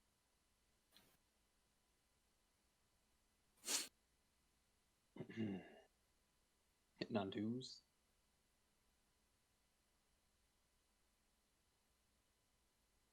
Wounding on 3s, rerolling 1s. So that is 3 at -3. Okay. Nope. So he is dead. He is dead. Does he explode? Does not. He does not. That's good for you, actually, when I think about it. Mhm. And then 4 attacks go into the Blade Guard veteran. Yep. So I'm gonna just do those. So then we have 4. So that keeper is now -2 to hit because it killed something. So 4 attacks, hitting on 2s, wounding on 4s. Rerolling 1s, doesn't matter. It is 1 Thunderhammer. Boom. You make it. Right. Are you going to intervene, or are you gonna Interrupt.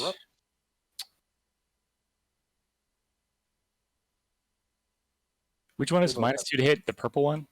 The purple one is -2 to hit. The yellow one does not. They both have 4 up invulnerable saves. Right. Yeah, I will interrupt.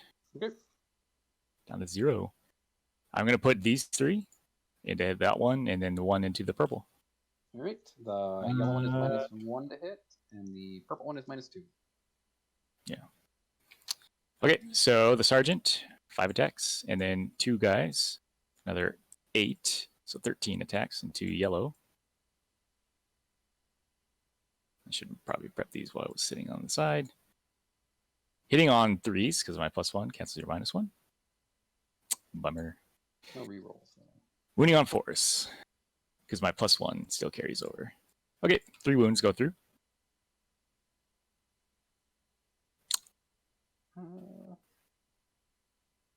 Oh, the +1 carries through. Yeah, Excitation of Rage lasts until the command phase. Ooh, nothing. So 6 damage. That's into yellow, right? Yellow, yep. Right. 6. Feel no pains. Make 3 of them, so 3 more. Nice, very nice. Okay, and then 4 for the last dude into Purple Man with -2 to hit, hitting on 4s, my +1. Wounding on 4s. 1 wound. Tuh. 2 damage. Man, the dark gods have abandoned me. Not completely. 14 on that keeper. All right. The yellow keeper gets to go. Yellow is bracketed 1, so 5 attacks with sword and 3 attacks with the thing. The claws. The claws! You have to say it that way. It's in the rule book. 2s. Everything hits. 4s. 4s. We'll re-roll in 1s. Well, that's a good thing. Re-roll in 1s. Alrighty. So 4 Thunderhammers. 3. Oh no, 4. That one was stacked. That was bird's eye. 2 go through. So flat 3. Okay, so that will kill the guy on 1, and then we'll do boom. Yep. And then no residual wounds. Snap and claws. Oh, shit.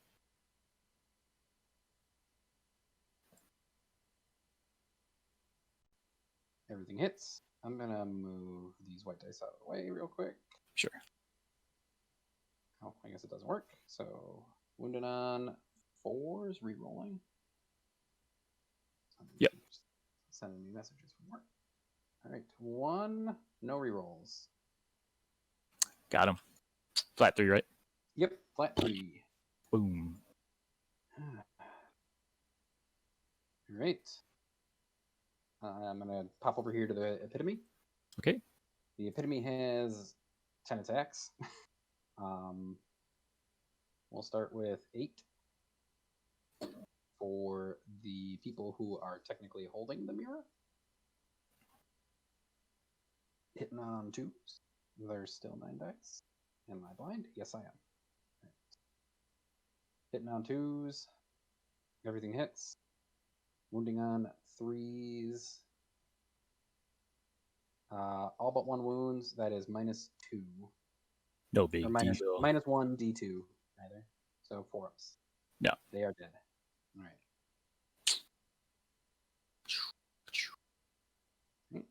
Great Unclean One still gets 6 attacks from his friend, the Vile Piper. All right. Oofda. Hitting on 2s. Wounding on 3s. Rerolling everything. All right. That is 4 at AP -3. I need my special dice here.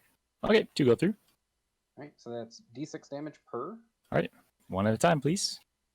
All right. We will start with this one. Got him. Wounds. All right. And then second one. Super other one. got. Very nicely done. Thank you, God. Something is working. Not particularly well, but it's working. I will pile in 3 inches with. Sounds good. Just to get him into the other quarter. I think that gets him into the other quarter. And also. We will move the epitome over here, technically closer, and just slap it right there. Sure. Pylon's over here. No, hold on. Oh. He was still engaged, so this happens after you actually choose a unit to fight. So this guy was touching. I'll let you do this one since he fought and cleared all these guys. So if you still want to go in there. Yep. So he doesn't get to consolidate at the end. No, because he was touching 2 guys that were later killed by the yellow guy. Okay. I feel ya. Yeah, but you do get your fights over here. Don't forget. Yep. Furies get to fight. How many attacks do Furies have? I don't usually do this with them. The Furies are not for this. This is not what Furies are for. They get 10. In case the audience is listening, Furies are not for doing this. Oh, Lord. Right, so 10. 4 up weapon skill. I have one thing I just need to check real quick. Oh, yes.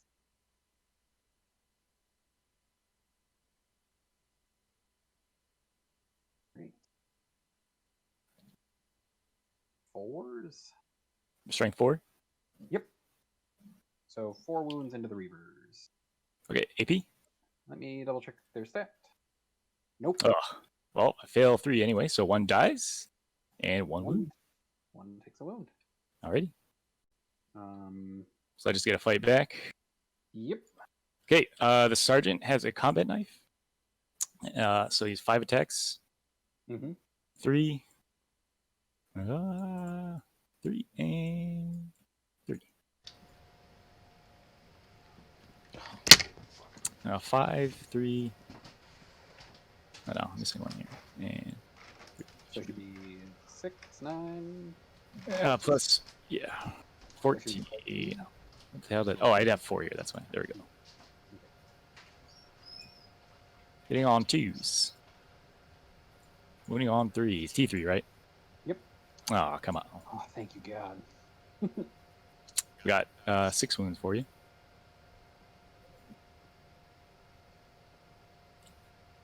5 up. Demonics. Make 3 of them. 5 up. Feel no pains. Make none of them, so 3 of them will go poof into the ether. All right. Which is okay.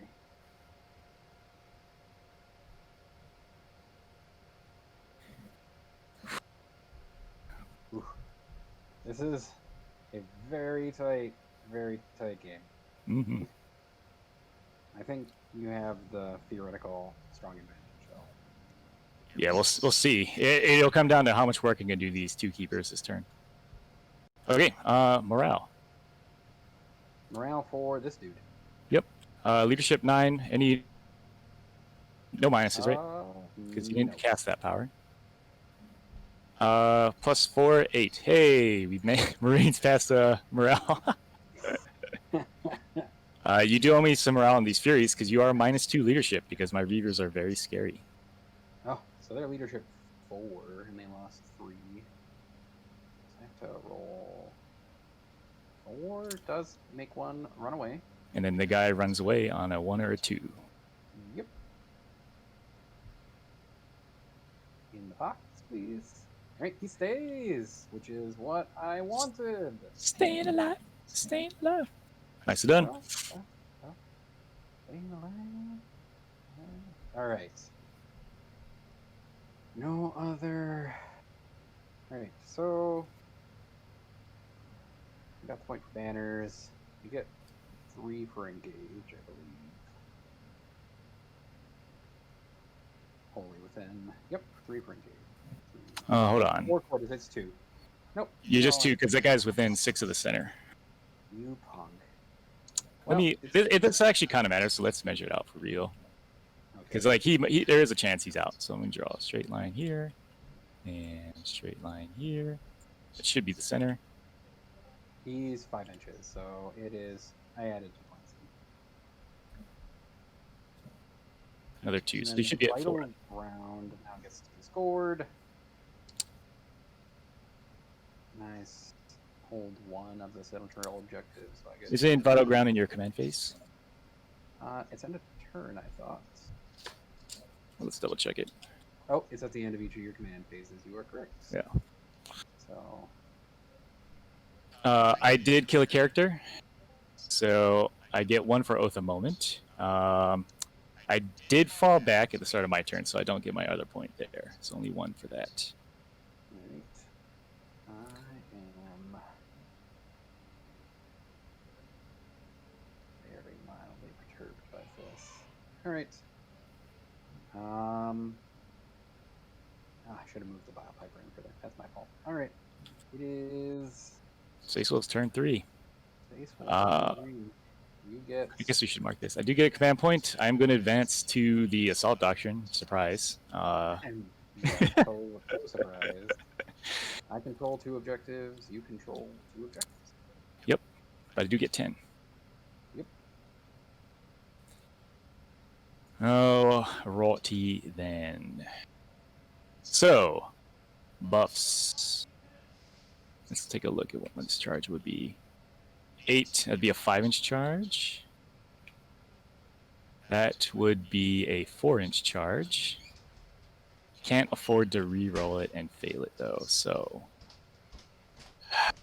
I do, man, I really kind of want that Litany of Hate though, because those minus the hits are kind of annoying. Yep. Alright, so here's what we're going to do. We're going to do Canticle of Hate. Okay. Fails. And then we're going to do Litany of Hate. that does pass. Alrighty. Hold on, I gotta find.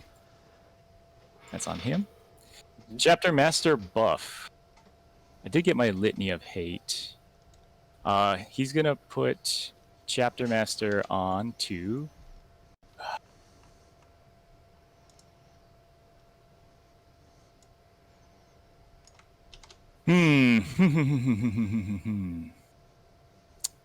That'll only help them in melee. That'll be in range. Or he'll put it on the on the incursors. Actually, you know what? No, he's gonna put it on himself. Ooh. Let me see something here. I need a really big advance to get in that way. Not worth it yet. I need to pile in. So we'll put it on the incursors. Okay.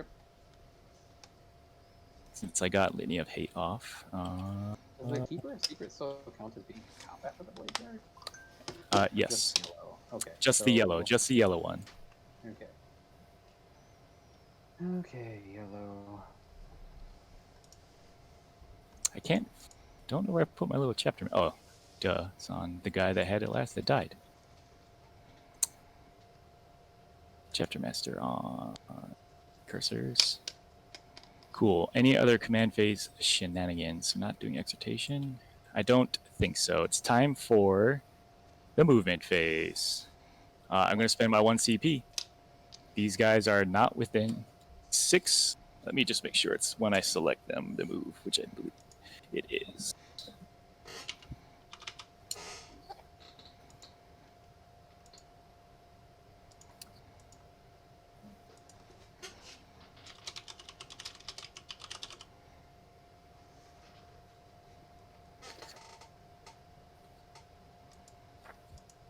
Guerrilla tactics. Use the Shining Moon phase when a foe is seen from an army that is more than 6 inches from enemy model selected to move. Yep. So they're more than 6 away. They're gonna be like, guess what? Pop out over here. Yep, pretty much. Get the deploy. They basically can make it right. Yep, I just can't come in your edge, which I will not be, but it is turn 3, so I can come in into your deployment zone. And then, so that will happen in the reinforcement step, but now I need to move everybody out. Okay, I need incursors in there. I need Logan in there. I need the bike in there. So how can I fit everybody here? So 14 gets me there. Redemptor would be there. Redemptor's going to have to go into that one guy. The bike is going to have to go up into that guy. And then Logan can fit in here is what the plan will be. All right. Boom, boom, boom, boom, boom.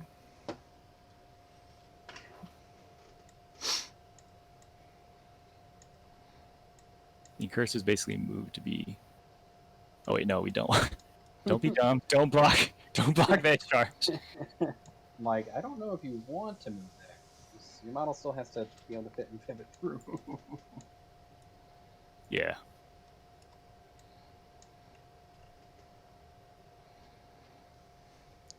We're going to see a hell of a fight up here on this top objective.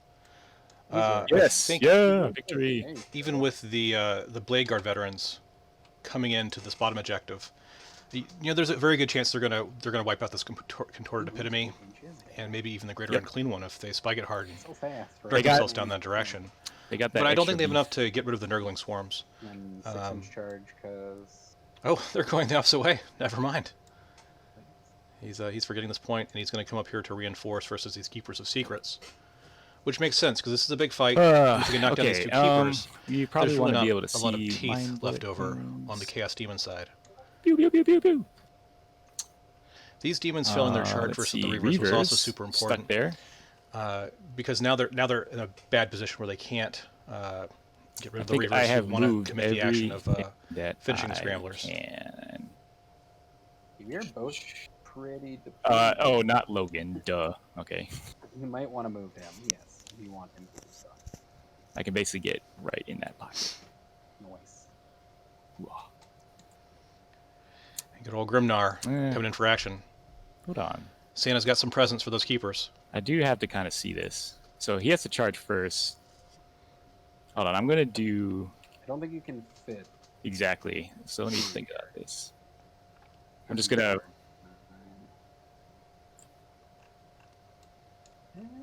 That's pretty. If Logan makes the charge up forward, I think there should be room.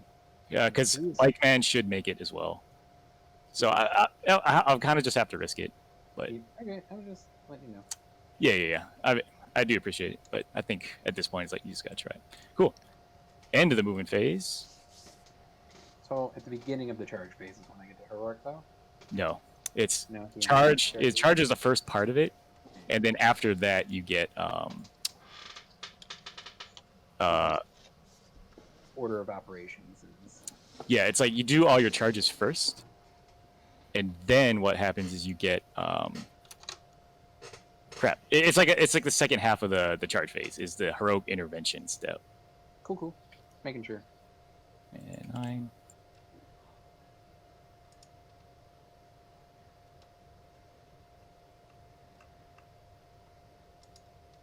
Okay, and then they're going to deploy scramblers. Hey, scrambler for you. I believe. Okay. So shooting. Reavers are going to put pistols into here. 4 pistols. Cool. Oh no, psychic. We're gonna smite. Sure. Who are you smiting? It's gotta be the purple guy.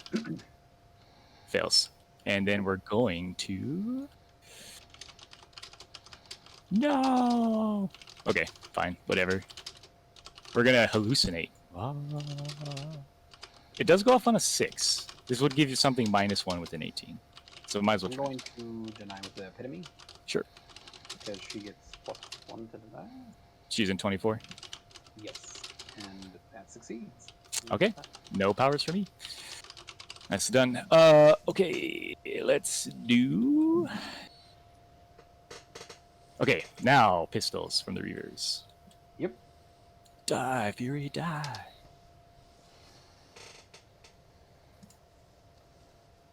Three wounds. Feel no pain. Ah! What a champion. Good job, You Fury. Son of a bitch. Very, very nicely done. Very nicely done. All right, but play card fan. Guess what? He's gonna put a pistol into your yellow keeper. 40k is easy when you can roll dice. Suck on this. Oh, and it is a wound. Jesus. Yeah, that's right. That Fury So pulling it off rude. is So pretty rude. amazing. Mm-hmm. Because otherwise he Logan would will have killed the Fury Stormbolter off, here. and the Reavers would have been able to go for the Demonettes in the charge phase. He lost his Terminator keyword, so he has to get up close to Stormbolter. No rerolls for himself. It is one wound. It is Well, you one gave wound. him chapter master rerolls. No, I gave it to the Incursors. Oh, okay. It's more output for shooting. He'll get it from the linear hate from the chaplain. It is fine. Alrighty. Cool. Incursors. I could shoot those demonettes. I can't really see. But honestly, we have to just... We'll dump everything into the keeper. Okay. 10 shots. Can't take no chances. Hitting on 3s. Reroll for Chapamesta. All hits. Wounding on 5s. Yes, take that 1. Or not. That's fine too. I refuse. Let's see. Chaplain. You know, he's going to throw that crack grenade at you. He's feeling lucky. What a rude guy. No, he's not. Not. He throws. I don't know where he throws it, but he definitely throws it backwards. Okay, the big boy, Redemptor, everything into purple boy. Yep. Wait, are you -1 to wound here? No. Don't remember. Okay, that was just that's yellow and the one that's dead. All right, and we're gonna overcharge. Hey, number of shots. 5. Can he be the hero? No. Nope. Can we roll the 1? All right, a safer miss. I'll take that. And wounding, -1 to wound. Still or no? Which one are you targeting? The purple one. Purple has the 4 up and vulnerable. Let me double check my list. Purple, it is -1 to wound with range. Yep. It does not. The yellow has the 4 up in vuln. Yep, thank you. Okay, so just one. So one wound, 5 up. Nope. 3 How damage. much? 3 6 ups. Okay, Two takes damage. 2 more. Every bit counts. Not bracketed yet. Every bit counts. Okay. 8 attacks. Mike from Dragon-Fall has announced that we have officially hit the next tier. -1. So thank you, everyone, Oh, and that's what we're talking congratulations about. for hitting 3. this level of donations and generosity. It's really awesome, really fantastic Wow. that we made it there. No, 2 go through, right? So as we look forward to further announcements from Oh, Mike, yeah. let's, Sorry, you save 1. Yeah. continue to enjoy this More. this Cool. shooting and fight and phase. the that's gonna come storm up. bolters. 4 and 4. Yeah, get those dice out of here. Ooh. One of the guns just like not calibrated, off to the side. Needs 6s, nothing. Mike announced we'll be doing a Oh, drawing right shortly. in. Those guys are doing an action. For The the Blade Guard prizes from Grognar veterans. Games. So 3 of stand them by. are If you're in the cover, a so donor, they can see. They're you gonna. will be 3 in of the them are gonna drawing. put their pistols here.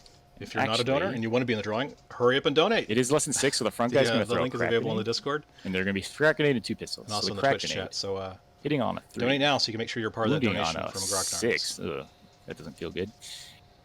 And 2 pistols, 2 hits, 6 is the wound. Day, nada. Shot. Sure. I did shoot the incursors, right? I'm not crazy. You did, yes. Yeah. Okay, Chaplain, left on Shua's the grenade. keeper. Everything has on that one. shot. I think that is it. Yeah. Time to charge. Clear and clean one is Time to unscathed. charge. And probably will be for the rest of the match. This is a good question. We are gonna charge. Be careful with this order. Yeah. He's gotta go. Chaplain is gonna go into here. Just got to. Like a 3-inch charge or something like that. Oh my god, come on. 4, yeah. Calculated. Yeah, baby. 2 and 2. There you go. Just in. Logan will declare both. Okay. Hey, gentlemen, just a quick time warning. It's 3 o'clock, which means we have about an hour left. Considering the time we've taken for questions, we have a little bit of flexibility with it, but do be mindful of your time. Okay, Redemptor is going to charge. I'm gonna, for those who are in the Twitch chat, I'm going to quickly 8. stop by the other channels That'll do and it. let them know too. That does it. That might be both of these keepers, depending on the order of which you fight it. Hey, Table 2, this is Dustin. Hey, Table 2, this is Dustin, giving you a quick shout out and reminder that it's 3 o'clock, so you got about an hour left of your game. Thanks, Dustin. Yep, good Sounds luck. Good, thanks. Hey, Table 3. I'm going to move the bomber This out is of the 12 inches. Dustin, real fast, giving you a warning that you got about an hour left of your match, so plan accordingly. Yep. Table 4, this is Dustin here. Just giving you a quick shout out that you have about an hour left of your match, so plan accordingly. Okay. All right, cool. Good luck. And we're back to Table 1. When you guys get a chance, I got some questions from the chat for our Demons player. Sure, shoot.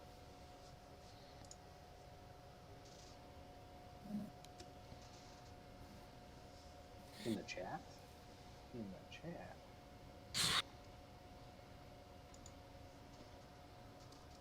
Ten wounds. Alrighty. Reavers. We're gonna try. Oh no, you're in combat already. Duh. Okay. Do the incursors want to charge? No, that's a bad idea. You don't want them to charge anyways. Oh, infiltrators. Yep. Yeah. What we'll do is, okay, I think we're gonna unload with the Redemptor. Okay. Into purple? Yeah. Okay. If I could quickly jump in before you roll those dice. 5 up in bone, correct? Mike from Dragon-Fall wanted to announce that we are only $100 away from our next tier, which is $2,750. Completely incredible. Guys, you're all absolute animals. Let's make it happen. Let's make Mike and all the kids and families that the Dragon-Fall Foundation serves super pumped for this holiday season. So please be generous. The link is in the Twitch chat as well as in the Discord. So hit them up. Thank you. Nice. All right. 5 attacks from the Dreadnought. -1 to hit, +1 to hit, hitting on 3s. I can re-roll the 1s and 2s because he's within 6 of Litany of Hate. Good to go. The 6 is an extra hit because I'm now in the Savage Doctor, so all hits basically. Wounding on 2s. That is 4 wounds at your 5 up invuln. Oof, brutal. I make 1. That will be 9 plus. Ooh. Yikes. Plus 8, so 17 damage. Oh my goodness.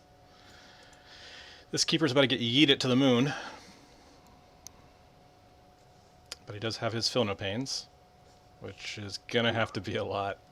Yikes. A lot of 5s. Too bad it's not You that know what? 5 up. If it was Well, that keeper is dead. Okay, did slay a character in close combat, so I'm going to use Knowledge of the Foe. Tasty. Should really stop eating this one if you do. Okay, you get your attacks. Because Thank you do always fight first. I'm gonna put everything into Logan Grimnar. Yeah. All of it. Everything. oh no. Well, Get out of here, I Grimnar. don't honestly know his chances of killing Son Grimnar of a here. bitch. It'd probably be more advantageous, honestly, to kill the chaplain and the blade guard. Ho, But ho, ho. when you see blood, you see That's blood. everything. I don't blame him. T6. Just need to double check something. Oh, yellow has explodings. That's 2 more hits. Do it, do it, do it. Okay, so these wound on 3s rerolling 1s. Oh, hate to see it. So it's 5 at -3. Ho, ho, ho. 4 up invuln. Ooh, he's still alive. 3 damage each, right? 9, and then Alright. we have He's more down to 5. Ooh. more attacks. Whoop, grab 1 too many dice.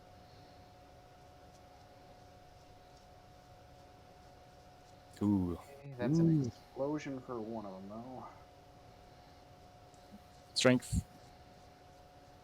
I think it's still 7. This will be on 4. Okay. Oh. Mm. 1. There we go. That was polite. Saved. Aww. Yep. Didn't expect Oh, buddy.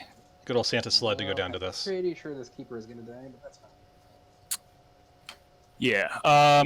So here's where we're gonna get silly. We are going to. So the big thing was I needed that CP because now I'll activate. I can't activate them because I have to activate my fight first, unfortunately. But I will pay 1 for Touch of the Wild on Logan. Oh, Lord. He's gonna put everything into the keeper, and I'm gonna do my overhead profile. So the cool thing about Logan is he hits base 2. There's no -1 on his thing. So 6 attacks, I still hit on 2s. With these exploding attacks. What I'm going to do, since I still hit on 2s, I'm going to re-roll the 1, 2s, 3s for more explosions. All right, well, 1 miss, but I do get 2 more explosions. Touch the These are Wild on this strength guy 8, is so wounding on absolutely 3s. insane. That was a Okay, very that merciful is roll. 6 wounds at AP 4. Flat 3 damage each. 4.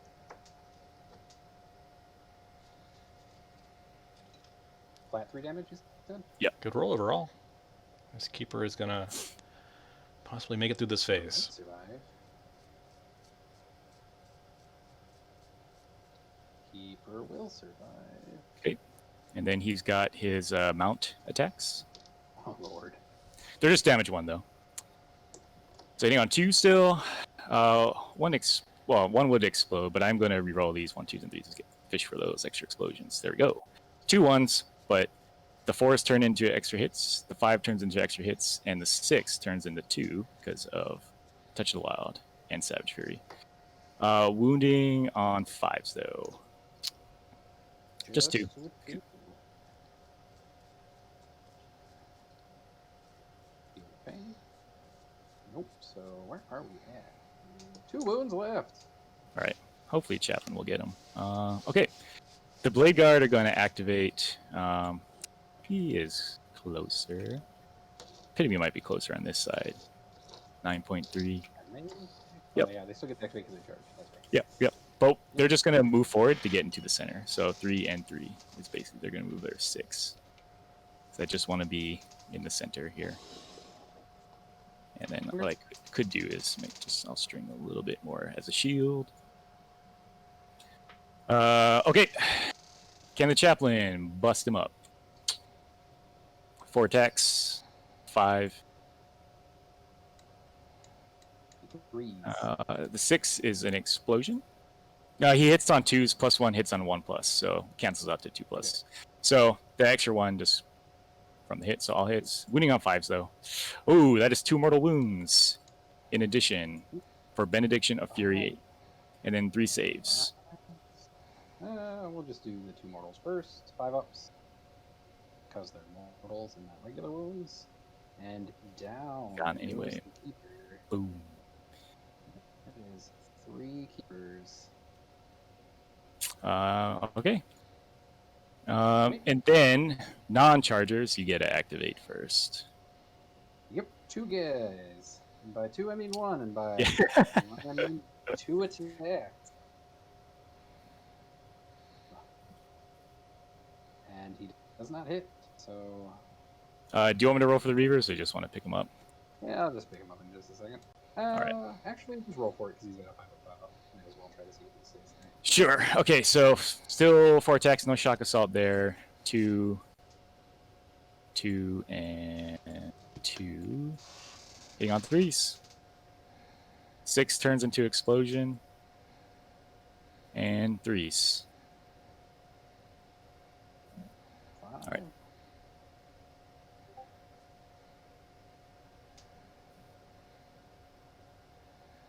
Alright, he dies anyways, but that was a lot closer than I thought it would be. Let's see, what is this thing?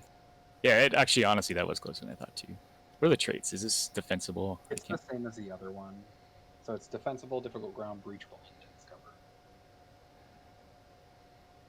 Whatever. I'll move my 3 onto it. We'll just...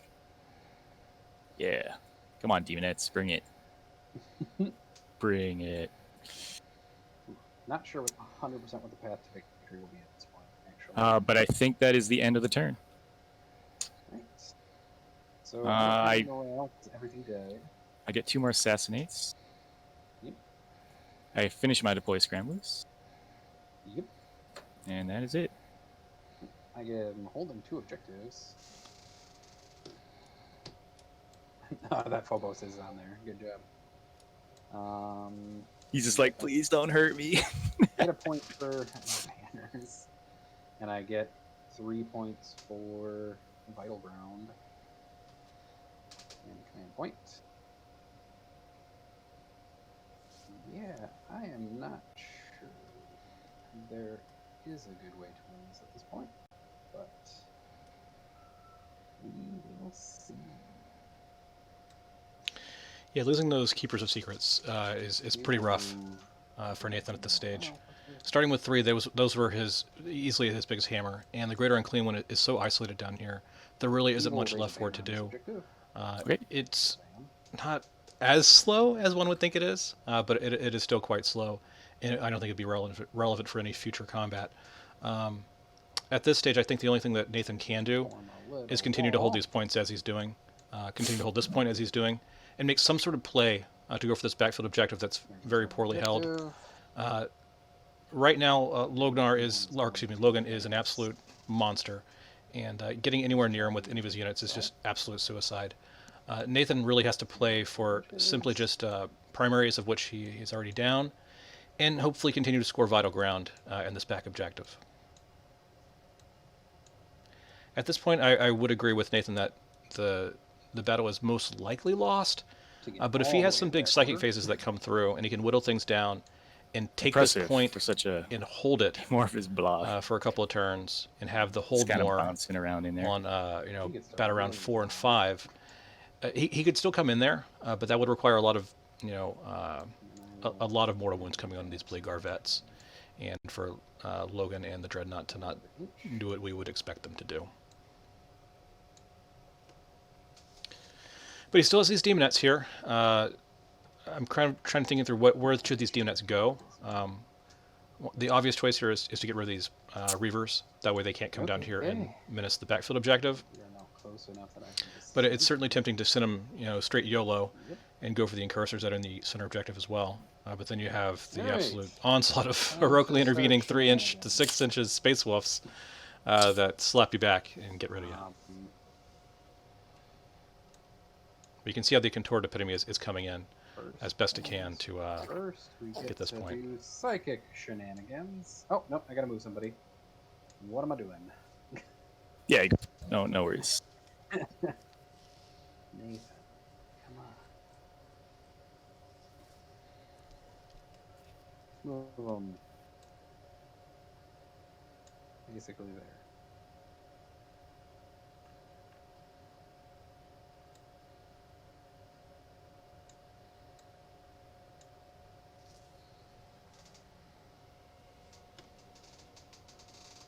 And in advance to it.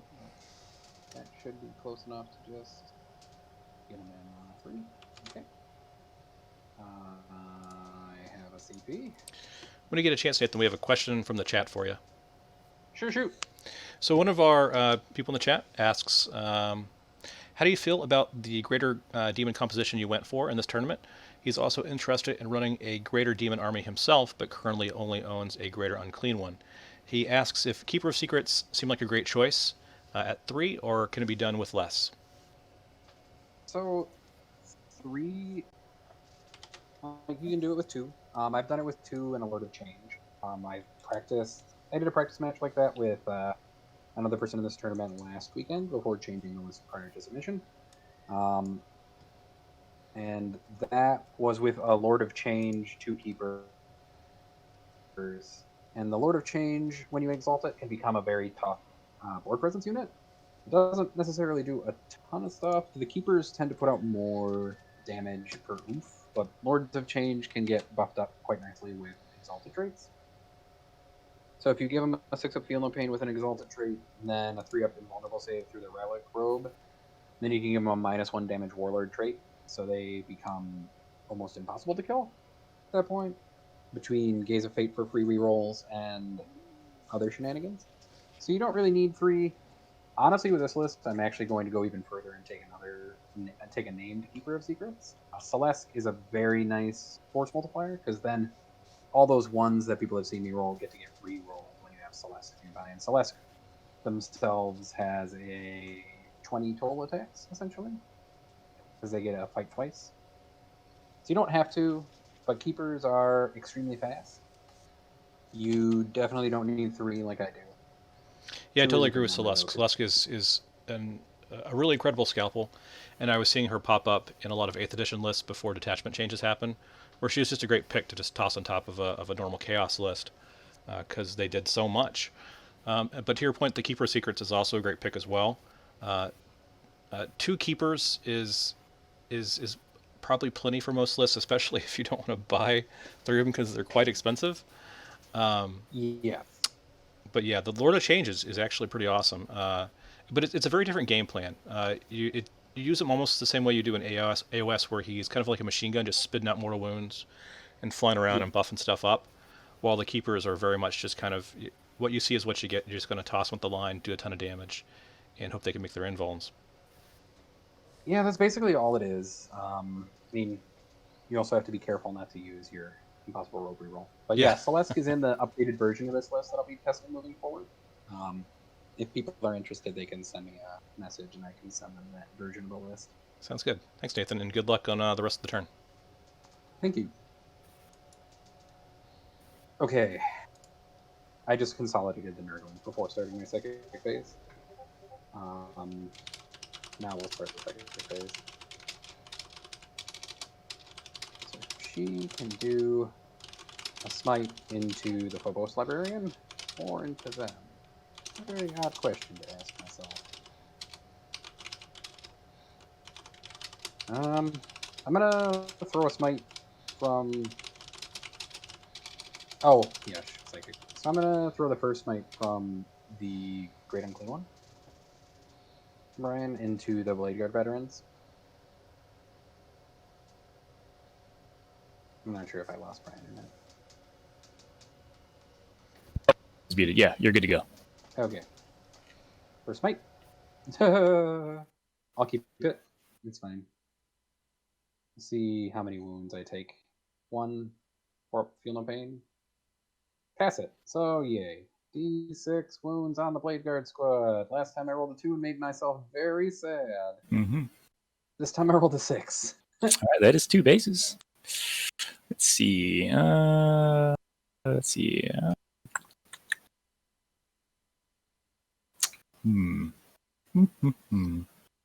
That might change how I have to use them here. 6. I am 12.6, so that would be a 6-inch charge to them. Because I can't get within an inch. Yeah, that's fine. Cool.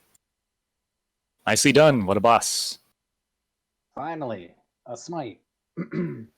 Actually, I think I'm.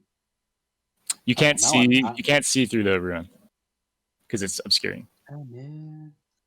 Well, no smites for you then, because everybody is obscuring. No. Yeah, you can see him. You just can't see the Blade Guard. Okay. Because like So this I guess one's not obscuring, and he's just like, uh-oh, caught with my We're just- pants down. we're gonna smite. You're gonna try. Yeah, this is also true. I do not. It does go off on a 6 because you have +1, right? Oh yeah, that's true. So it is a 6. But so you can I try can that. deny. I do have +1 to deny because you're within 12 for my psychic hood. No. 3. Oh no. A mind battle He's going down on to in this 2. this back objective. No. Yeah, no. Yeah, here's a great thought experiment for all of our players who are especially here for 8th edition is, this battle's going to end on turn 5, and I think we all have a feeling for the direction it's probably going to go. But where would it go if there was a turn 6 or even a turn 7? And I think that's actually a great question. So much of Brian's army is clustered up here in the top. Shoots. And given a couple more turns, what Nathan has done here could pivot over to here and really do some interesting things on this back objective, while the Nurglings most likely continue to hold this point until the end of days. That's one thing I always like to think about for some of these missions. If there's ever any kind of change through chapter approved or just game format that makes the game a little bit longer. That's all I got, because I only got 2 very much changes the dynamic and cadence of how we play. That's one thing to think through in list building too, is especially if people have the mentality of building lists that were good in 8th edition, one thing they forget is you don't need to survive 6 or 7 turns like you did in 8th. If you have nothing left on the board at the end of turn 5, heck, who cares? You've probably already accomplished all of your goals. In fact, if you're tabled at the top of 5, you're probably fine, because really not much happens during turn 5 except for scoring those last few points. So a lot of the lists that I've been working on myself for orcs is just make it till now. Are you surviving 4 turns is often enough to score. You're a chariot, right? Yep, she's cavalry. And I think you're so seeing you a little do bit have of to this go with, around with Brian's list too. It's still 10 inches basically. Yeah, I agree with that. So I need to roll a 9 basically. That is not enough. Do I want to use my CPs to try to roll it?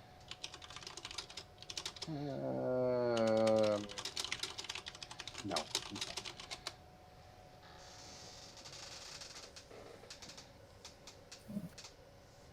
Mortal Kombat.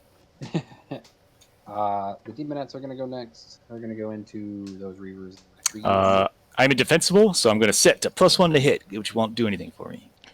Okay. They're going to make it. But just trying to train my brain to make sure to use it. Bring it. Yeah, lucky that -2 didn't matter. I was like, oh, dang. I was like, I guess I do have to use the CP. Christ on a cracker. Dun, dun, dun. Alright, well, this is... Frag Daddy from the chat asks, anywhere can we see the army list? Would love to see what the knight player was planning on bringing. Unfortunately, the Night Player think wasn't one of if our I can't top 8 clear ones that these we had chosen for the event, reavers, so it wasn't included in the I'll say GFC we should article. probably If you remind me in a call it. PM, I'll send it to you later on. Yeah, we could talk it. We'll see what happens. All right. The only charge that was made. But all was the those top 8 guys. lists They have are available 21 on the attacks. GFC website, along with my commentary on who I thought would do well. And of course, naturally, most of my predictions are all wrong, except for Nathan making it to the finals here today. And Brian, Nathan, and Gary were my top picks. Gary being my number 1 pick, and Gary ended up having some pretty tough. Actually, do you mind if I just CP reroll? round 1 Go for it. And it knocked him out of contention almost completely. Very skilled player, just sometimes the dice aren't in your favor. Good job, Epitome. But looking at Nathan and Brian's list, it was pretty clear that these were going to be some really I tough was gonna ones say to I beat. was kind of secretly hoping you wouldn't re-roll it, because it's a big swing. Because Brian like if you says, can kill him, then Only I get time only Dustin's ever 5 been BP. wrong. No, every single Then I have to work you day of my off. life. Then I have to work you off 3 objectives. Realistically, I can probably shoot her and blow her up with the Redemptor. Well, I even just wanted to but- get her into com.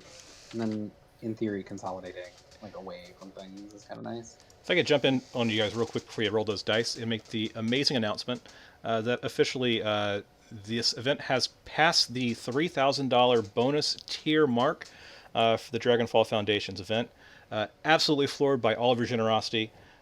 Incredible work to all of you. You're all real heroes. $3,000 raised for families and children who are very much in need during these pandemic times is absolutely incredible. And my hat's off to our 2 competitors here today who are helped showcasing this event and showing amazing sportsmanship and the spirit of what we do here with 40K and inspiring all of the rest of us to give and give generously. Thank you to you both, and thank you to you all who have donated, and to Dragon-Fall for helping us hit that $3,000 bonus tier, which also means there will be another drawing coming up soon. So check it out. If you're not already a donor, become a donor, and you can be entered into a $100 drawing from Grognard Games. Thank you very much, and good luck with that roll. That's a shit ton of dice.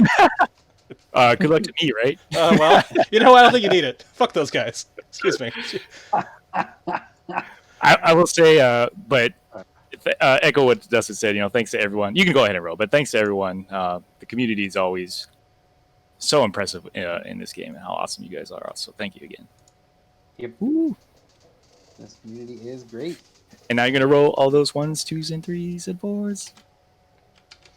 He had a comment on It's a B-Moy's bunch of point in the fours, Twitch though. chat. The Tyrannus book is This is all definitely showing minus its age at this 4. point. They're strength 3, right? I think the Imperial Guard Plus book can also fours. very much say There that. you go. Okay, so 4 at -4, and 1 at -1. Both books didn't really see too Nope. much gain So I take 5. from That's Psychic 3 Awakening, guys, I think. Not one and enemy? they need the No. help. They need it soon. No. As much as Two I'd love to guys see and a wound.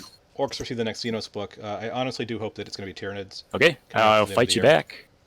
Yep. I was charged, so that's 5 plus 3 is 8. That said, And though, can't Gary was running a list Oh, that wait, had hold some on. really, really sharp because teeth. there's other dice around the table. That's right. That Zone Thrope 1, list 2, is actually quite good, 4, 3, 1 more. but it's just there's so many efficiencies in the New Marine book that if you hit Rah, something the like 6 Black explodes. Templars, you're probably gonna have a rough time. Rah. Ooh, there we go. 6 wounds. Is a lot of demon saves.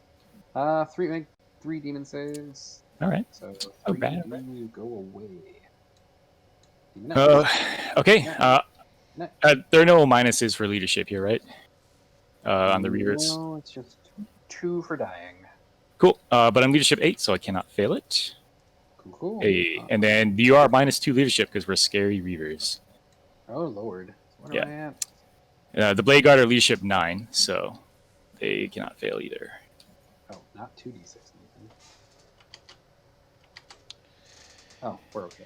Yeah, B-Moy in the Twitch chat Cool. says, Yep, Space 5, Marines, we've got a We're good. strat for that. And that's very much the case for Alrighty. them. They're so deep with different stratagems, Right. many of which are extremely effective.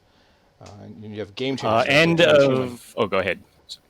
I get 2 for And, engage. it's tough to overcome just that, but there's so much more to the Space Marine book beyond just stat lines, beyond just tons of damage, beyond just great abilities. and you get The one 10 thing that I've been for harping on a lot, and I think you're going to see it in our fall. Yeah, I article, get... So my Oath of Moment, I do have guys event. wholly within 6 of the center.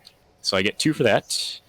it's just, And then I get 1 for killing a character, and I did not fall back or list fail design. morale this turn. So that's Brian gives away so few secondaries, and it's been a challenge for all of his I opponents think at this to point, find secondaries that they um, consistently score I'm against gonna him. check some math And that's real very quick. much an attribute that most Space Marine lists will have. 10, Well, inversely, you look at this list for Chaos Demons, Yep, where I'm there's not a ton gonna of call it secondaries it there. gives out. Okay. But had Because I Brian don't not think taken I that one can Psyker, catch up to Abhor the you. Witch would have made this much I more think I'll be able one-sided. to hold 2 objectives. At least for another turn, I think, because like Right now the we're chaplain, talking if he 30. rolls kind of hot, you could blow up one of these, and if I can get a charge here, I could maybe get on the point. But let's assume no. I don't But really like turn 5, like I definitely steal it from you. To move this here, I'll probably just back up the Redemptor and blow her away, or maybe you just and then, like send the Blade Guard that way too to just roadblock you so you can't get on the point. Yeah, I assume I'll probably manage to hold at least 1 or 2 for 2 more turns. That's kind of it though, because there are 2 units of Nurglings on there, so I think they'll be able to handle it. Probably get 2 more turns of engage, which would be 10 on that, and then there are only 2 banners left, so it would be. And then I'd hold that for 2 more turns. Yeah, thank you for the comment regarding the audio, B-Moy. We had to increase the channel for the gonna still competitors hold 10 because more. Nathan's mic's a little short. I think I'll get one more assassin. That and Brian's a really loud guy. I would get hold the center probably again, and then hold the center probably again. But I win the moral victory because I got the Slaneshi number. Can't argue that. I'll say the fallback. Can't argue that. Fallbacks, I don't think I would fail it either, so that would be another point in my turn.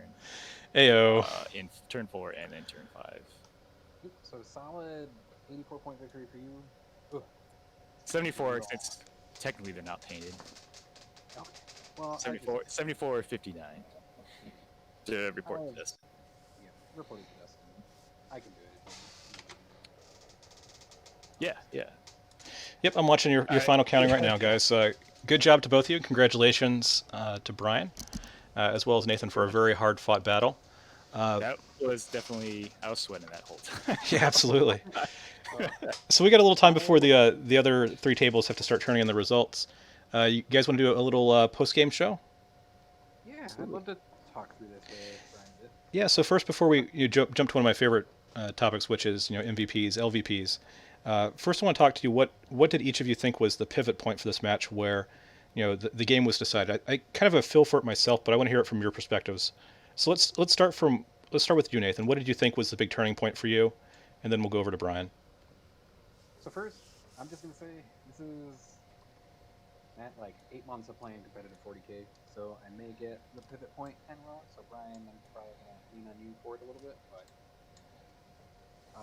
definitely the turning point for me was I committed too many Greater Demons to the right side. I think instead of committing the 2 and the Demonettes, I probably should have played cat and mouse a little bit longer.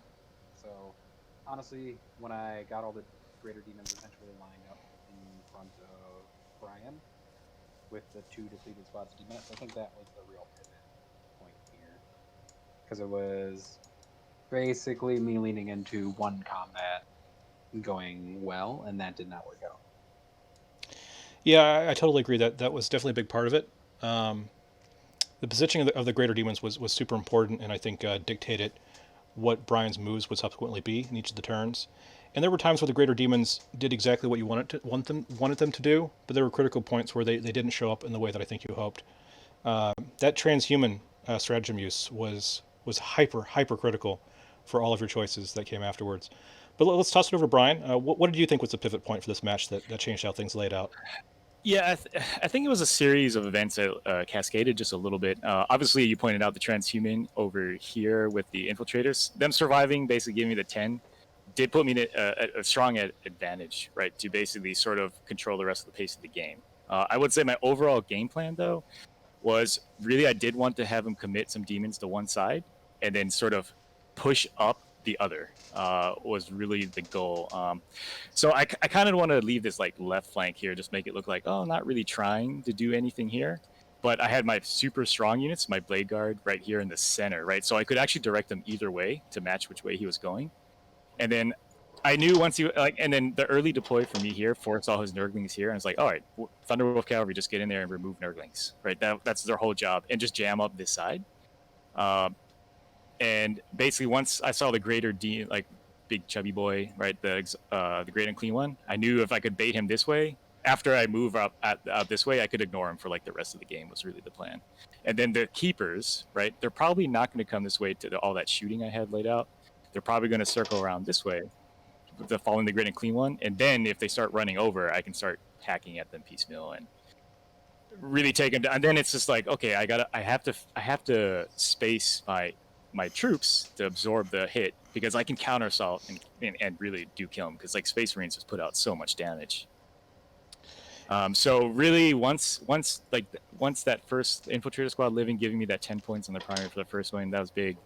And then once the keepers sort of split, I was like, okay, I think, you saw like the Blade Guard in position to come up and just slap things down. And they're tough. They eat a lot of damage. Transhuman is super strong on them. Then. Yeah, they most certainly do. And to give a quick idea of what the math was on that transhuman stratagem usage, so if they would have not have transhuman, they all would have died, and that would have been a 13-point difference within score, because then he would have held more. You would have lost 5 points on the top of your turn, and then he would have scored some for Vital Ground as well. So a huge moment. I think also there was the really fun moment where the Slanesh piece triggered, where the Yellow Demon was able to move twice and get away from that flank and support the other one. And as awesome as it is to like trigger that and do it, because that's what it does. You want to do the thing, right? But what it did was it drew that keeper away from that fight.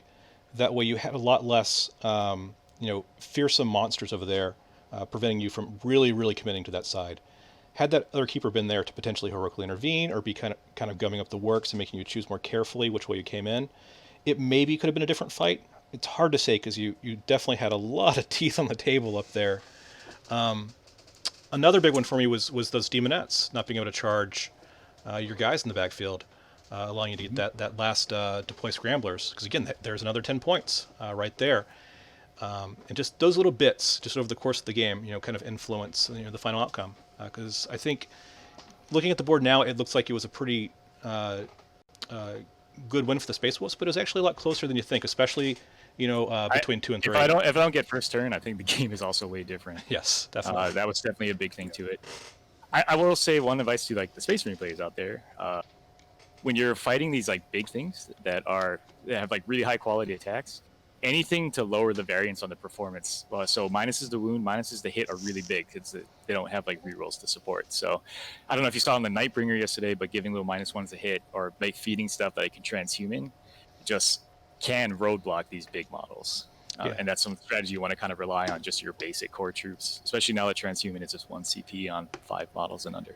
That Nightbringer yesterday was incredible. If you're a Necron player who's looking to build a Necron list, I think every single Necron player should consider whether it fits in their army, because boy, are they amazing. It's a great tool that your opponent kind of has to have a strategy to solve, and if you're not, right, you're in trouble. So. Yeah, I think there's some armies that have no tool versus the Nightbringer, and there's going to be some armies where it just totally shuts them down with all that mortal wound output. But it's not going to be for every list, and I know we have someone in the chat asking about Necron lists. We'll have to talk to Kevin, who had a great Necron list. But after that, let's jump into some MVPs, LVPs. Let's start off with you, Brian. What do you think was your MVP? That Infiltrator Squad on the point. Again, it's a little bit of a combo, because like I think Lord of the Seat is more powerful than people really imagine. Because like setting up the plan that was able to execute was really based off how I was able to deploy. Particularly, I could just put those the incursors out and just zone out one side completely. So MVP. The Blade Guard, I mean, the Thermal Cavalry again. I don't know. That's the problem. That all the Space Marine units are so good. What a horrible place for your faction to be in whenever your MVP is literally everything in your list.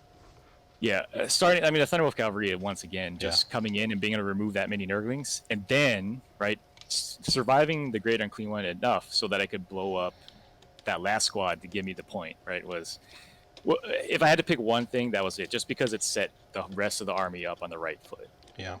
Before we go over to Nathan, a lot of Space Wolf players were kind of sad to see what happened to the Wolfen. Do you feel as if the Thunderwolves are good enough to where the sting of the Wolfen being a lot worse is A-okay? They ultimately they serve different roles. Like Thunderwolf Cavalry they're there first and foremost to gain you ground, right? They're my main tool against this. Like the Chaos List is oppressive board control, but they're that tough unit I can just put out there and be like, well, you know what? I can hang with you, right? I can stand out here in the middle, and that's what Thunderwolf Cavalry always did for you. You can just charge into the middle. They can sit there. You want to come in close? I'm going to heroic intervene and fight you, and that's what their job is. The Wolfen did it sort of through threat of just pure offense. That pure offense really is still there, but if they get some stratagem support in the supplement, or maybe just a slight price decrease, I think you can see them, because still, like, nothing slaps as hard as Wolfen do. So I'll tell you what, I think even if Wolfen hadn't gotten the nerfs that they did get, I think in 9th edition, Thunderwolf Cavalry are still the way to go. Like, you look at how they perform for you, what they do, how important the midboard is, what you want to do in the midboard. If I had to choose between the two, I would take the Cavalry. Yeah, and I would stress people, so experiment with how much, but there's a couple of downsides. There's an opportunity cost of taking even more, right? You saw only run one squad, because their job is just to seize ground. They're actually, I mean, they can put out the stratagems to kill stuff, but Blade Guard veterans are actually a little bit more value in terms of damage output per point, and the ability like to transhuman them is huge, because like Thunderwolf Cavalry's a couple unlucky 4-ups, like you'll see, like they'll drop pretty fast. So you can't always count on them lasting more than a couple turns. And usually getting that one in there. So you got to think of like what you want to balance. I think there's definitely room to do 2 squads. 3 squads is pushing it, I think. Yeah. You start losing a little of your efficiency there, especially against like big things. That's great insight. So how about you, Nathan? What do you think was your MVP for your army? The MVP is always going to be the often unconsidered Nurgling. Definitely. I mean, honestly, Nurglings are probably currently the best board control unit in the game. I would totally agree with that, yeah. The only thing that they don't have is the infantry keyword, so they just can't perform actions. But in every match that I played over the course of today and yesterday, they were super important for kind of dictating pace. The only, like, into Brian's list, it's a little bit more unfortunate because there's just, like, a large number of damage to attacks that can go flying out. But against Eldar, who are wounding them on 4s because of poison weapons, or against Necrons, who also just have to mostly damage 1 weapons that go into them, they do very well against those situations. So the Humble Nurgling and their lovely squishable Pestilence are the MVP. The Keepers are great. The Keepers are awesome hammer units, but they don't quite get MVP status for me. Yeah, absolutely. Well, let's switch it up and towards the negative. Brian, what do you think was your LVP, your least valuable player?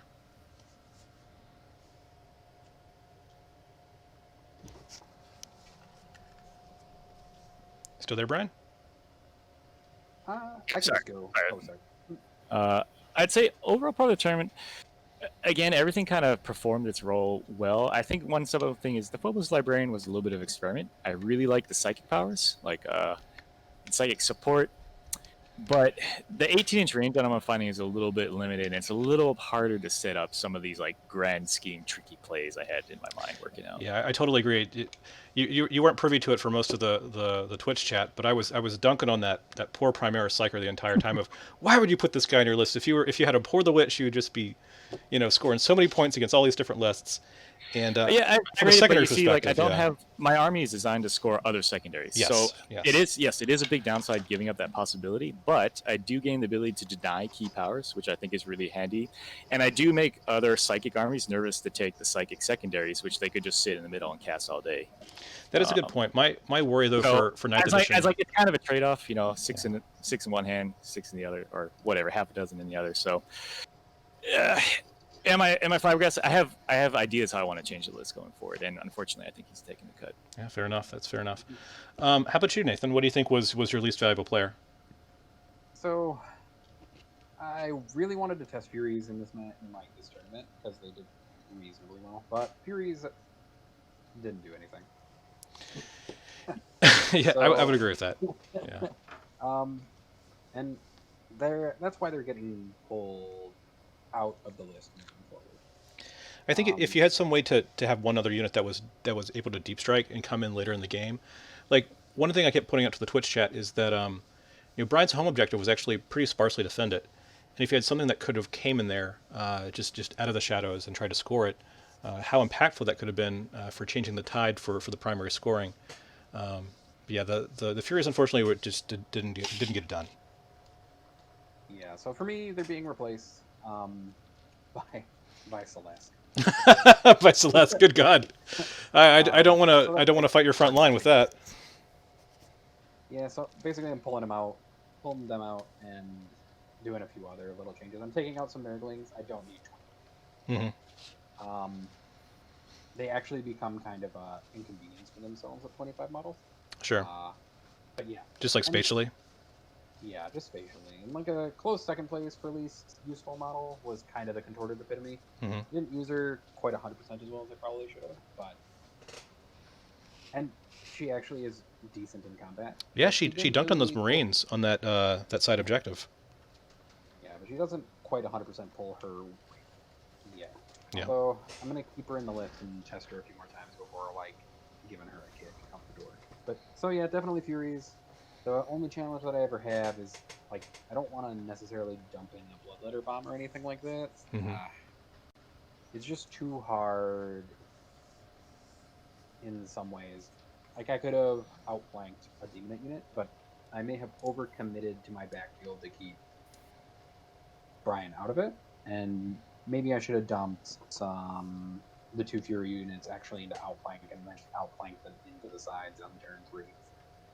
So that lets them dump back into Brian's objective. So Furies have a use. I don't personally care for them since they die very quickly. And in this tournament, they didn't really do very well. That's fair. So any final final words or thoughts you want to share with our viewers before we sign off? Yeah, so... Go ahead, sorry. Oh, no, that's fine. So I would definitely say that Marines are very strong. And honestly, I'm starting to think if you're a Demons player, you should be very happy. But you also, with Marines, have to play cat and mouse more than I did. So you gotta be very patient as a Demons player. And if you are impatient, well, the match will kind of go a little bit how it went in this one, where Marines can kind of overwhelm you with firepower. Great. Anything from you, Brian? I would just say, so I think some of you guys saw some of the subtle effects of a lot of power of things in the list. Everyone likes building lists and they just look at pure numbers of offensive output or defensive output. But I will say my humble Reavers at 100 points, look at how much they force him to move around in his backfield, problems that they force him to solve. Like that little small investment away from my offensive output disrupted so much of your opponent's plans. And like there's so many subtle things to that in your list building that you can work in, and which is really, really strong in 9th. So don't be afraid to kind of tweak your list to actually start focusing a little bit on the mission, because not everything is pure offense. I totally agree with you, Brian. I think that's the biggest takeaway that our viewers should have today, that when building your list, don't just build it and stuff it with as many Eradicators or heavy intercessors as you possibly can. Build a list that is built for 9th. Build a list that scores secondaries, and that's exactly what your list did. So many people are overlooking, these variants on Space Marines to their detriment. We had a couple lists that were entered in this tournament that were specifically built for the secondary mission, and we saw them have the best performance with one of them winning the tournament right now with Brian's list. But congratulations to both of you for your fantastic runs throughout the weekend, and a big congratulations to Brian for his final win and winning the Dragon-Fall Charity Tournament. One last announcement from Dragon-Fall Mike.